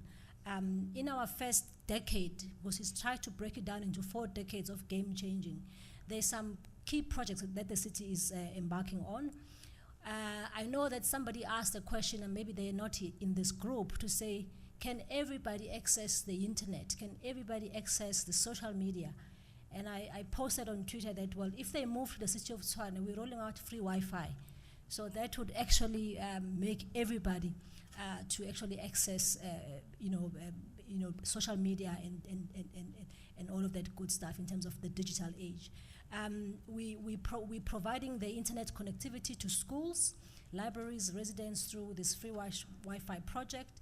Currently, we've rolled out 280 sites, 18 sites, and 2016, the city will be fully free Wi-Fi area. We're installing smart meters in terms of how we do our electricity. We've just launched the eTshwane online service so that people don't have to go and get paper accounts. But as the team in communications and marketing, our biggest challenge is how do we work around this vision, and with all these great projects that are happening, how do we better communicate with our stakeholders and our citizens and remain relevant in this age? So I've said to my colleague here, I said, we are on a journey of actually improving the way that we are talking to audiences. In fact, I could have put a slide to say, ask the audience, because maybe you guys are more qualified to tell us what are the great ideas we can actually improve as local government, because it's not as simple as when you are in a business or a private sector environment. Local government is rather challenging. We have identified it as a critical platform to reach our communities, but remembering that not everybody in our community is as educated or have access in terms of this platform. So we always have to balance in terms of what we're doing. But it is a focus area. We know that it gets a lot of conversations going. We started being on Twitter and Facebook in 2010. It was really just being there, then having any conversations. And only recently that we started to really aggressively work on this platform and just rework how we actually approach our communications. But with the launch of the vision, what we want to do is to transform the way we engage with our citizens and build towards a smart city. Now, if you know local government, there's the usual stuff that we call public participation, so policies and bylaws and all those good things, they have to go into public participation. Now and again, the mayor will do what is called imbizo. It's a gathering where he goes to a community and he addresses the community about what's coming in the area, what's going on in the area. And we also have got what is called the integrated development planning, the IDP process, which also goes into communities. So there's a lot of supposed engagement with communities, but what we often find is that the quality of people attending there, they're not really very much interested. So there is something missing in that. So we are saying, how can we augment that through social media and digital platforms? How we're currently using the platform, we're using it for announcing the service interruptions. It's very, very quick in that way because people will tell us that they don't have power, we can quickly respond. So that helps us a lot, water interruptions, road closures, etc. But also announcing cities' new developments, because if you don't go to an imbizo, how else can you find out what's going on? So it helps us to sort of keep the people informed, and then they will ask questions as well, and then we endeavor to answer those as fast as possible. Events, launches, where's the mayor going, what's going on in the city, traffic, emergency. We know when there was rains, there were storms, we used Twitter a lot to advise communities on some of those emergencies. But the crunch is customer complaints. And I said here, as I said, somebody said, you are from Tshwane, here's my account, you must sort it out. As I just said here, because I've been complaining and nobody has responded, not on social media, through the other system. Now, the challenge that we have is you have the front end and you have the back end. The back end is the people that must make sure that the pothole is fixed, the power is fixed, all those good things are happening. The media and communications team must make sure that if we get the inquiries, we escalate, we get it sorted. And half of the time, those two, they normally don't find each other. So in terms of what we've started doing, we've seen there is some improvement. I mean, in 2 months that we really concentrated on this, we grew our followers by 2,000, at least on Twitter. We got more influencers following us, more people talking about us, and also people sharing their sentiment and their understanding of some of the challenges that local government has. Because half of the time you get people complaining, but then there are people who understand behind the scenes what local government is going through, and we've managed to really increase our visibility on the platform. However, challenges, and this is where you come in, because we believe as a comms team in what we're trying to do with our strategy, we need to have a paradigm shift within the organization. It's no good to just have a communication strategy that says we're going on social media if the whole organization is not geared towards that. Currently, what we realize in analyzing where we're at is our internal systems and policies do not support the digital media. You know, my team always complains, but how can we tweet? Because we blocked the policy in the system says no government employee can be on Facebook. So how are you going to tweet now? So it's some of those things, and that's a policy that's been approved by council. So we have to go back to council, another long process to actually undo some of those things. Social media never sleeps, but your civil servants, they actually sleep. So how do we manage that? It's another problem that we're trying to work through, because now we need to look at, you know, there's whole things around overtime and how people work at night. And so it needs the whole internal re-engineering in order to be able to build the capacity internally. We need dedicated teams, so that is in the organizational culture. But also what we find is that we need integration of what we get from social media in terms of the front end, but with our back end, as I said earlier, because the customer complaints cannot be fixed by me in my office. I wouldn't even know where to fix the water pipe. But then a complaint comes to me, I must quickly try and get the right people to do that. So luckily, the executive, they've realized this as a key problem, and we are now addressing it. There's a whole project that is now being rolled out that the city is looking at. The question that sometimes we ask ourselves is, are our people inactive, or they just decide not to talk, or is our content not rich enough to actually engage them? It's something that we're looking at. Also the issue of reactive versus proactive. If you're gonna have an engagement, how then do you manage between being reactive and being a proactive? Building the quality. Somebody spoke earlier about, it's not just about the followers, but it's the quality. We also are looking into that.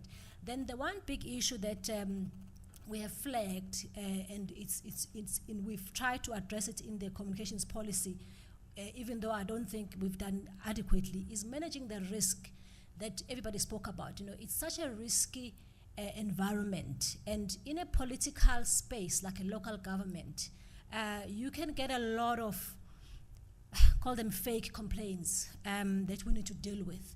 But this is the reality, that if we want to play in this space, then we need to be aware of some of these things and find ways that are going to help us to still achieve, you know, being in that space. So with those few slides, I just want to say thank you very much. You can follow our mayor of Tshwane, also just to give him some ideas or give us ideas. But yeah, thank you very much.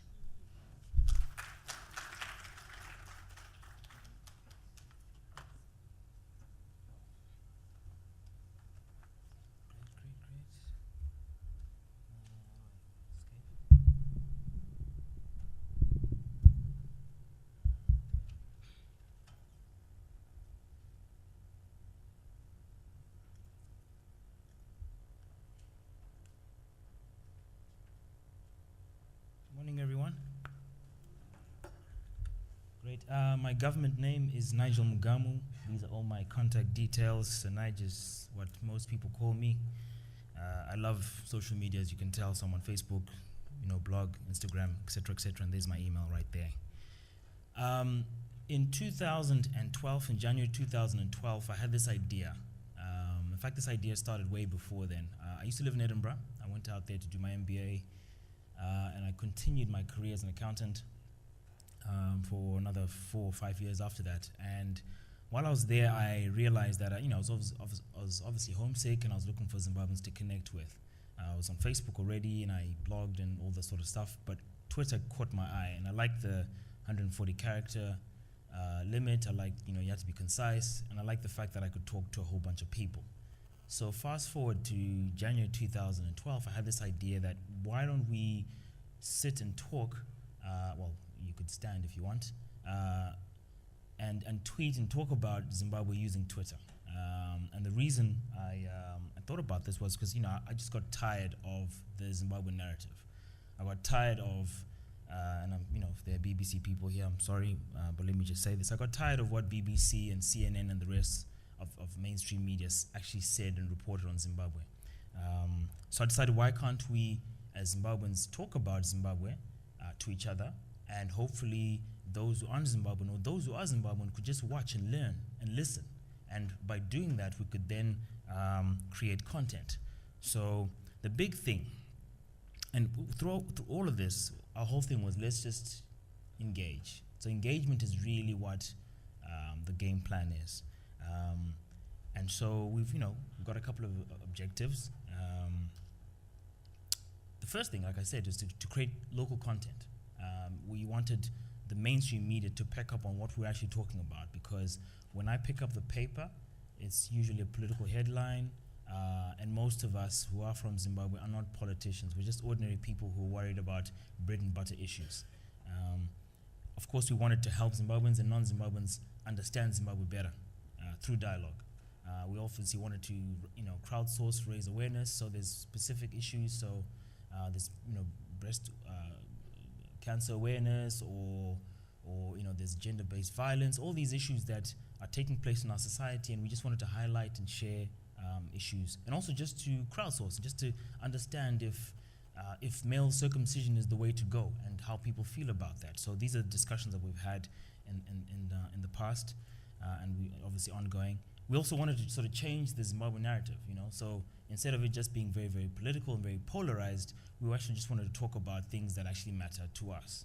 And that's pretty much what it was about. And when I really thought about it, I thought, okay, hang on a minute, so who's this person that we're trying to include in the conversation? And I thought about my aunt.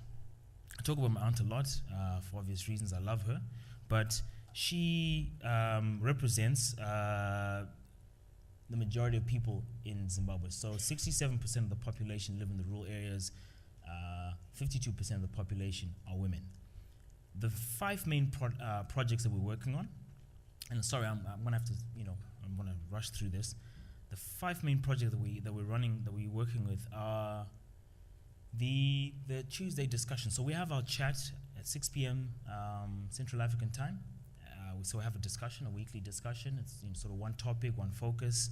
We have what we call our 263 Chat live events. So we think whilst it's still important to have discussions online, we also recognize it's also important to meet face-to-face with people and to talk about things. It's also very, very important to have policymakers on the panel, for example, or interesting people, sometimes even ordinary people, to just talk about whatever issues we've spoken about. So we've had, interestingly enough, some government ministers. Last event we had the Minister of Urban, he's long ministry now. His name is Chombo, Honorable Chombo. Yeah, Ignatius, exactly, Dr. Ignatius Chombo. And we spoke about service delivery, which is actually quite interesting because that's what the topic is. And we put him in a room. We co-hosted this event with one of our partners, so the Dutch Embassy, and we spoke about service delivery and some of the challenges. And the whole point of these offline discussions is to help and demystify, debunk what what's going on in either the ministry or whatever the particular topic is. In this particular case, I just wanted him to explain what he actually does, and to also interact with some of the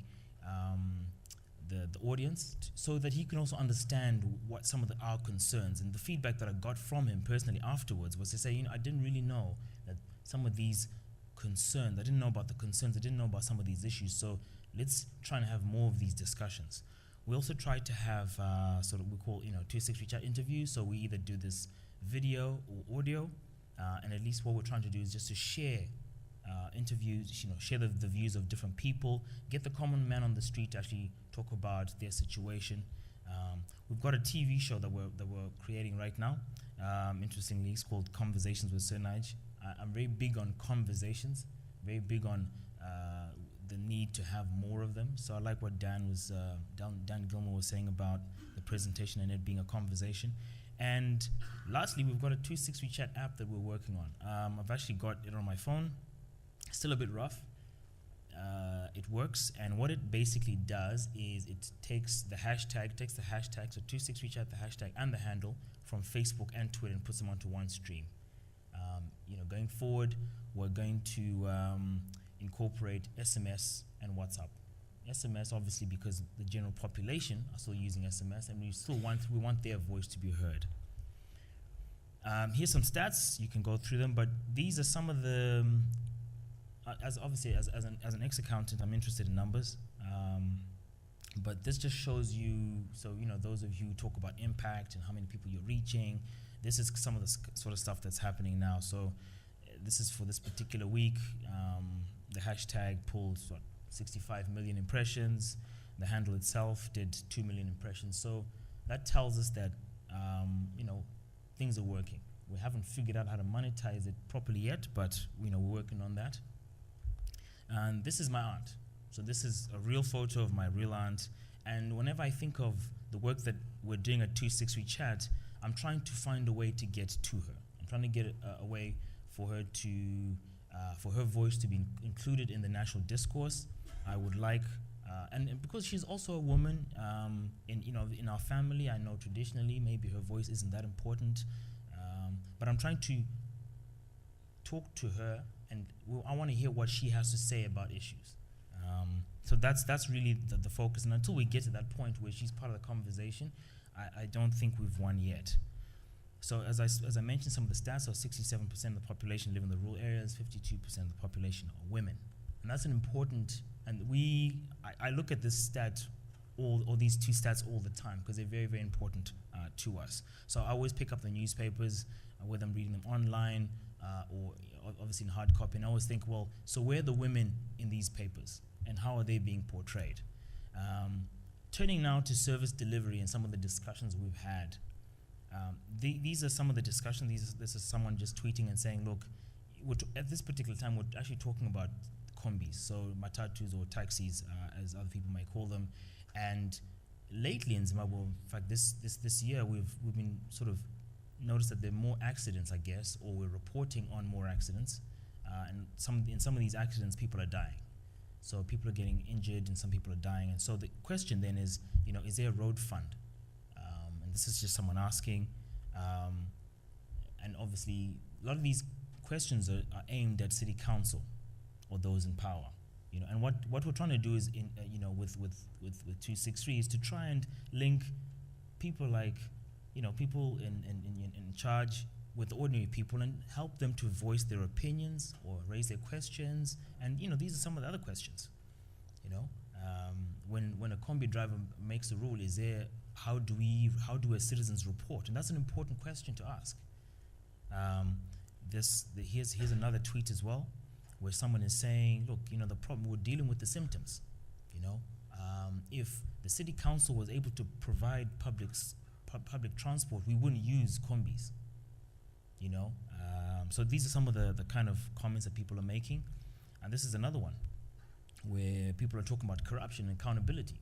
So you've gone from talking about combis to corruption, accountability, transparency, all these big words that these NGOs use.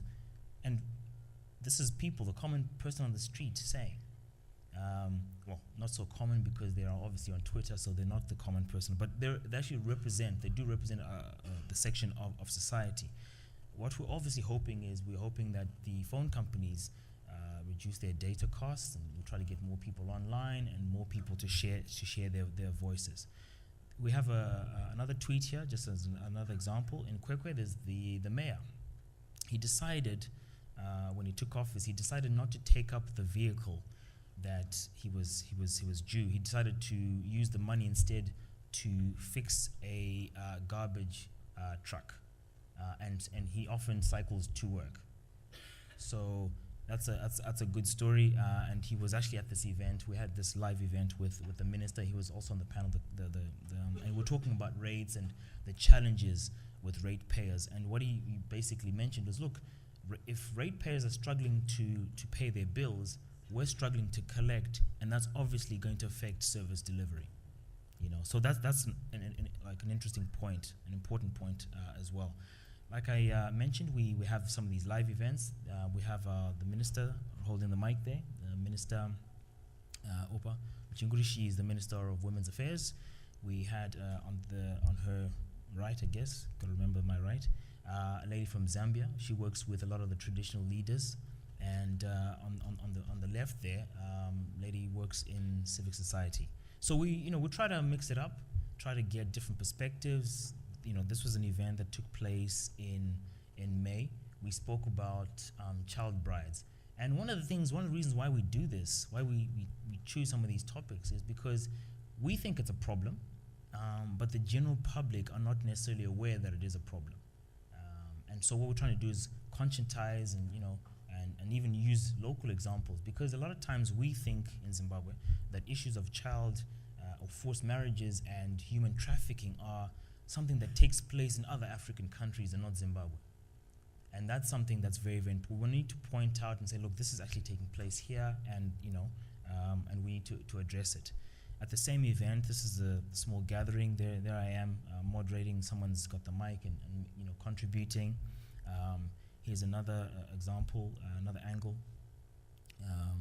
of someone. I think I know. She actually works at UNDP, I think, and she was contributing, or UN Women, and she was actually contributing and making a point about some of the things that we need to do. So we really think using online, offline together, and increasingly using all forms of media. So when I first started 263, I just thought Twitter and Facebook. But what I realized, you got to incorporate SoundCloud, you got to incorporate YouTube, and also the way that we consume media is very, very important. I've rushed through this. We can talk later on. I'm always on Twitter. I'm always respond. But the one thing that I will say in terms of engaging citizens on the continent is whatever it is we're trying to do, whatever it is we're trying to do, and I'm glad Santos mentioned this, but whatever we're trying to do, let's remember that the mobile phone is an important part of that very discussion. With that, I come to the end of my presentation. Thank you very much.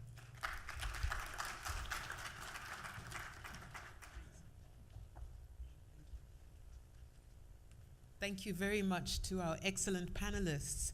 Let's give them another round of applause, please. If our tech team could mic them up, we'll get ready for taking questions. So 3 cities, Nairobi, Tshwane, Harare. 3 countries, Kenya, South Africa, and Zimbabwe. And the topic we're discussing really is citizen engagement, social media and citizen engagement.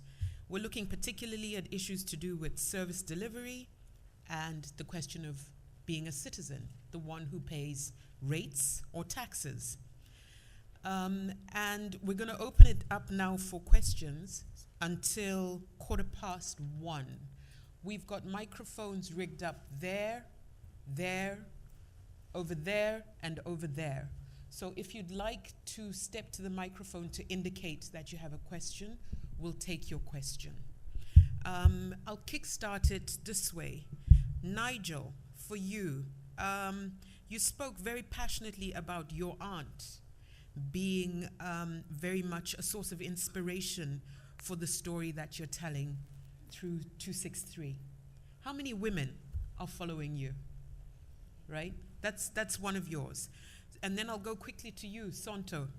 You spoke very much about Pretoria being the hub of many embassies, second only in the world to Washington, D.C. How many Africans who live in Pretoria do you consider citizens of the city of Pretoria, particularly in the context of xenophobia? And I think that's a very relevant conversation for Highway Africa to have. Ushahidi Daudi, I'll throw one at you. You put up there a very disturbing slide of politicians, and I think all of them were male. We want Ushahidi that's also speaking to the women of this continent. Can you please let us know how Ushahidi is also engaging with Nigel throughout there, the data? 52% of the continent's citizens are female. Okay. And then we'll move on as you answer those 3 questions to the questions that we have lined up for us. Nigel? My mic up, can you hear me? 17% of our 263 chat followers are women. It's something we're working on. We're not necessarily happy with that figure. Right now, today, the 7th, Dad's birthday actually. I don't know why. I don't know if it's a reflection of social media or is it a reflection of people not understanding the use of, say, Twitter. You know, I know that in Zimbabwe, most people, look, in Zimbabwe, and I'll speak for Zimbabwe here, most people that are using social media are using WhatsApp and Facebook, and then Twitter is somewhere down at the bottom there. We are predominantly a Twitter-based platform, but we're also using other means. There's a website that we're developing to try and tackle that very 17%. Great, thank you. Santo? Really read the vision, and I'm hoping that when you go to our steps, they can give you a USB. The mayor has been specific that we're trying to create African capital city of excellence. So we are very much aware of the Africans and the African agenda, and the mayor has welcomed the whole African diaspora open arms to say these are part of our ratepayers. If they're staying in our city, they are part of us, and a lot of engagements also do take place in that regard. So definitely we're very much tuned into the African dialogue. Thank you, Santo. That's really reassuring to hear. Daudi.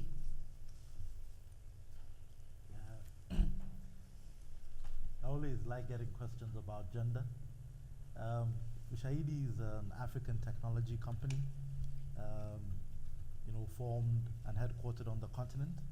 Our first executive director was a woman, Oriokolo.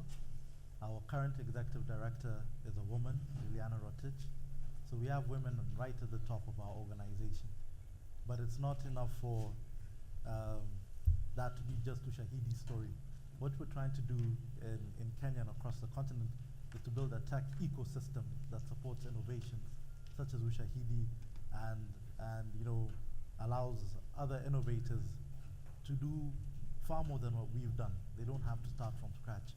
So if you look at the ecosystem we're building, the technology ecosystem we're building in Kenya at the iHub, there are women in positions of leadership throughout that organization. One of them, the director of operations, is chairing a panel in Eden Grove Blue right now. Another lady, Nigeria, one of the lead researchers, is leading another panel in Highway Africa today. And even more importantly, we have organizations like Akira Chicks, which is a group of African techies who are women who are doing high school and primary school outreach programs. And they bring in young girls who've never seen computers, and they leave as computer programmers and after a couple of months training. So yes, we're proud of our record. There's more to be done, but in building the tech ecosystem, we're definitely taking gender very seriously. Thank you. Asante sana. It's always very good to hear that you are taking the right direction on that.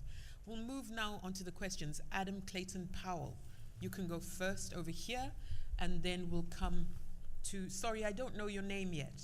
Yeah, forgive me, but we'll come to you after Adam. I'll ask the panel to be patient and to take the questions, and then we'll do a round where you can answer. Thank you. There's a project this year and next, which I'm involved in coordinating in Washington, D.C., to set standards in the United States for the minimum capabilities that should be in every mobile telephone, even the most inexpensive mobile telephone, for civic engagement and for public service, healthcare, public safety, so forth, so on. So for Ushahidi and for the city of China, what would you consider beyond voice and text to be the minimum capabilities of a cell phone for proper civic engagement and public safety? Okay, thank you. Please go ahead.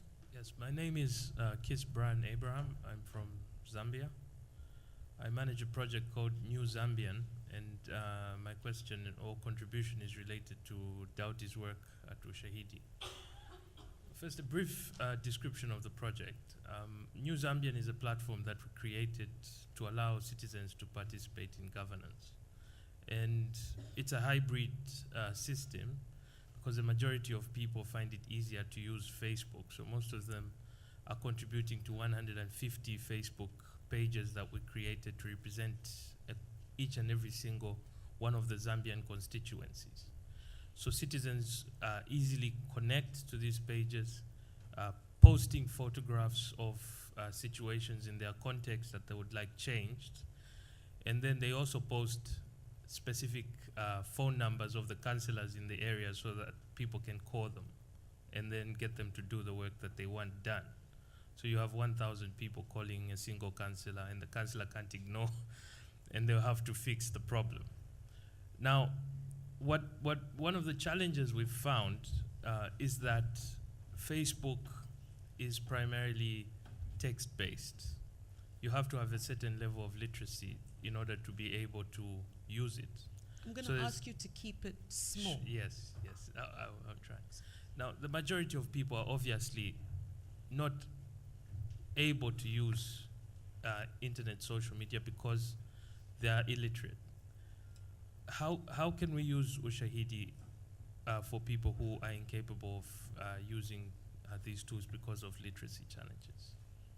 Thank you very much. So 2 questions so far for Daudi. I'll come to you, sir, and then Virginia. Okay. Can I go? Yes, please. Thank you very much. I am Hassan Kulundu from Kenya.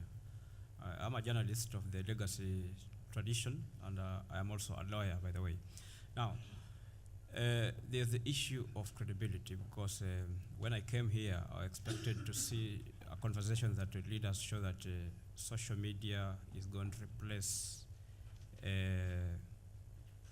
legacy media. But having listened to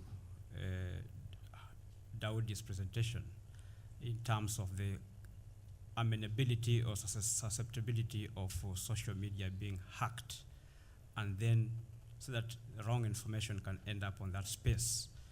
The question is, and as lawyers we are told one thing called a reasonable doubt. Because of that capacity, do you see a situation where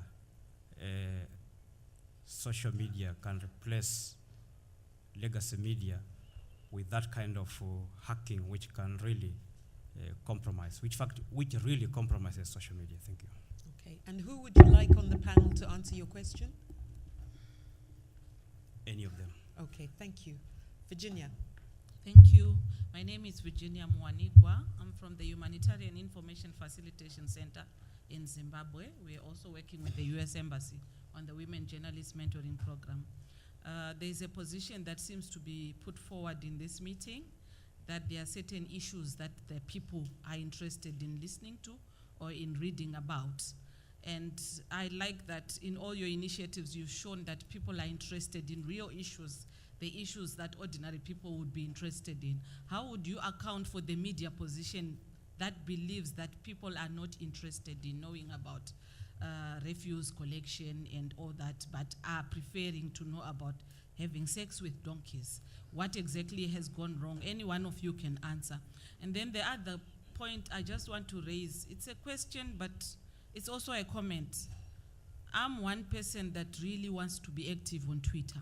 And in terms of literacy, I think I have the kind of literacy to be there, and I have the gadgets. But the particular challenge I have is, as long as I'm doing all the other things I'm supposed to be doing, I find myself not able to be working on the social media. So it's only when I'm sitting at home, then I eventually get to somewhere where I look and I see those that were tweeting, talking about issues. Then I say, oh, okay, I should have been tweeting also. What is it? How would you advise me to also be tweeting? Because I recognize it's important, but with all the other things, and I speak also on behalf of you and on behalf of all those ordinary women, with all the other things I'll be doing, I just may not remember that tweeting is important. Thank you, Virginia. Is that a question? Yeah. Please, go ahead. Okay. What's your name? Thank you. My name is Bridget from Zimbabwe. I wanted to ask Sanaj, like in terms of influence, what kind of influence is 263 chat having like in influencing government policy? Because in terms of numbers, yes, there's been a major impact, but are those voices getting heard in the policy makers sector or in the government sector? All right. Thank you very much for those questions. We'll ask the panelists to respond. Dowdy, are you ready to begin? All right, go for it. Sounds like an amazing project, minimum standards for mobile phone. Before we even think about the features, I think one of the things that would be really interesting to see is if the operating systems that run the phone are open, they're open source so that as many people can see what code is running in there, what's going on. Because in the last couple of years, we've been reading about various ways, various backdoors that have been built into mobile phone systems that allow people to access our data. So what operating system is going to be running these mobile phones? I think we're getting to the level where we should start talking about having some minimum levels of internet accessibility on our phones to move us from M-governance closer towards the E-governance dream. And that really opens up a world of possibilities. I can connect that with a question about illiterate people and using platforms as Ushahidi. When technology is relevant, when a platform is relevant, people usually find a way to work with it. The perfect example we can talk about on this continent is mobile money and how it's completely disrupted and transformed an entire industry. And when initially we were told people are too illiterate to use things like M-Pesa, now it's transacting billions of shillings per day. So, with a phone with minimum standards and, and on which innovators can build cool tools that can, really address those questions of illiterate people not being able to access platforms because if it's relevant and it's done correctly and it addresses specific need, then people do usually learn how to use it. My elder brother Kolundu and his question on social media versus traditional media. First of all, there's no battle there. There's no social media versus traditional media. I don't think there's a credible traditional media house that does not have a social media presence today. I don't think there's a credible traditional media house that doesn't engage with its listeners and readers or audience through social media. And the most powerful journalists in the world today are also very good on social media. So the conflict you speak about isn't really a conflict. Your question is not a conflict about technology. It's a conflict about editorial standards. If a deputy president's Twitter account gets hacked, that is not a problem of Twitter. It is a problem of the person who's managing the password. What systems do they have in place? What strategies do they have in place to ensure that their account is secure? Just as we saw in the keynote earlier this morning, if a traditional news organization sends out a tweet with incorrect information about the death of a member of Congress, again, that's not a problem of the platform. that's a problem with the information. How did that information manage to get to the place where it was authorized for publication? So, social media is not here to replace traditional media, but rather complement traditional media in many ways. Should I stop there for one? Okay, thank you. On the question of minimum capabilities for the phones, it's a challenging one. But from our point of view, we have approved a language policy in the city of Tshwane, where we say we acknowledge that South Africa is a place of 11 languages. So we need to always make sure that we can accommodate those people. So the question is, to what degree can that be incorporated into such a form in terms of language diversity? And then the second part is talking about the issue of literacy, because we need to then make sure that there's those phones are voice enabled. They can at least help those who can't type and type as fast. In terms of that situation of engaging with them in that platform. The other thing that we need is, from our side, somebody sends an inquiry. All they need is to make sure that they know that the query has been resolved. So if automatically such a phone could be able to help in that situation, that would obviously help. Of course, the battery life, I need not talk about that. Somebody spoke about the issue of balancing the media views and the fact that people are interested in the real issues about potholes and stuff that we put on Twitter, whereas the media wants to do the story that we will not mention the name now because it's going to be trending very soon. But this is exactly where we have a challenge as local government, because we get told that we're not communicating with our people. But when we look at the number of communication platforms that we use, the information that we disseminate, we can sit comfortably and say we use all the platform 360 degrees to actually communicate. And then what comes back is we're not communicating because the journalists then choose what they want to put out there. So it's something that perhaps this conference can help us going forward to say, how do you strike that balance of what the media thinks is going to sell versus what the people want to see? Because we've seen on Twitter, people are interested. They spend time, hours, even at 1 a.m. When they don't have power, they will put a tweet at 1 a.m. to say, I don't have water. And they expect somebody on the other end to actually respond. There's a pothole, there's this, they are interested in those things. I also battle for time for tweeting, so maybe this gentleman can help us with that one. Thank you. Nigel. I was asked in an interview what my special skill was. I actually sleep tweet. So I can show you how that works to deal with your Twitter issues. The question from my sister here from Zimbabwe was talking about how to influence government policy. It takes time, because who is this guy with this Twitter account? How can he influence what the Minister of Urban Planning wants? How can I do that? Or how can we as 263 do that? It's a long road. It's a long process. It starts off with just getting us to talk and identify, because what I can think is a problem and what you think is a problem could be very different things, simply because I'm a man, you're a woman. We may see things differently, but if we have a conversation, and I'm always big on let's have dialogue, let's have increased dialogue.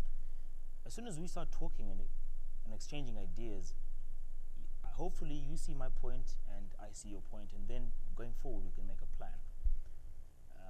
What we're trying to do is, by having the discussion, and we've got to, and why 263, like 2 years, it's going to turn 2 at the end of this month, right? We're turning 2 at the end of this month. We've had to be patient, and we've had to be consistent. And there's some government officials or people or policymakers who now know 263. We can call them now and say, listen, I'm so-and-so from 263 Chat. I want to interview you for 2 minutes about this. They now know of us. Some of them, we've engaged them to say, but you're a minister of so-and-so, how come you're not on Twitter? And they'll say, okay, I don't know how it works. So as a contribution, we've gone to the office to teach them how to actually get on, how to sign on, what sort of login or whatever, and teach them the whole thing. And we've done that not because we want anything or whatever. We just get on Twitter because we think, as a Minister of Tourism, you need to be on Twitter, right? You're hearing lately in Zimbabwe, we're talking a lot about the child brides and forced marriages. Without blowing our own horn, because that's not the point, we started talking about that early on this year. We spoke about it online, then we had the offline discussion. The minister was there, the press was there. It's been debated in Parliament. The issues of sanitary wear are being talked about. There are various organizations, Pearls, Heels and Dreams are there doing their work. That's something that we started a few months ago. And when we see us talk about it in Parliament and so forth, we almost feel like we're getting closer.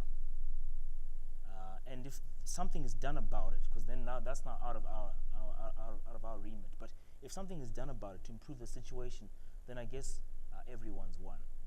There are many other examples of things that we've done. We're not very good at bragging about it. Some of the discussions that we do have where, because we keep the tweets, we storify, we keep them online.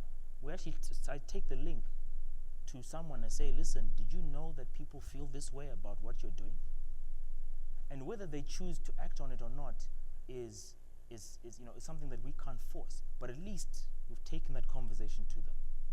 So behind the scenes, we do a lot of work. There are various organizations that ask us for information, or they, would like to talk about male circumcision and how people actually feel about that, right? And we have the discussion.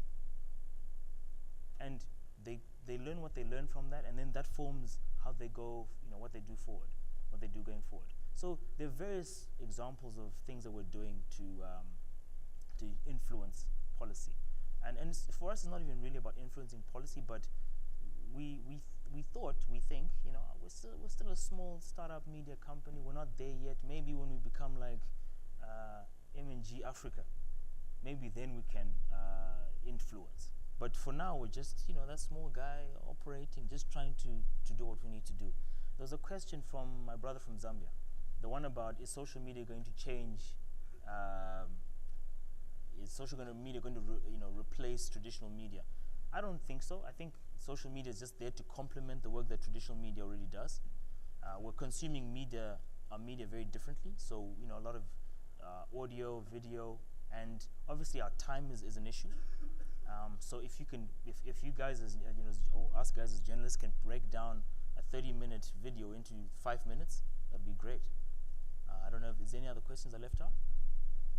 I think basically you've covered it. Yeah. So our challenge really was to bring this panel in, which had been scheduled for 2 hours, in an hour and a quarter. I think if it was bandwidth, you would have established a new record. You've done this with intelligence, you've done it with conviction of heart, and you've shared the knowledge that you have with our participants. I really just want to say thank you very much to our panelists for truncating their presentations and for giving us a little taste of what they are doing. Please follow them on Twitter, on Facebook, grab them during the breaks, but so that we can respect our catering teams, right, who work on very particular schedules. I need to end the session and we're going to break for lunch. Thank you all for being here and enjoy your afternoon sessions.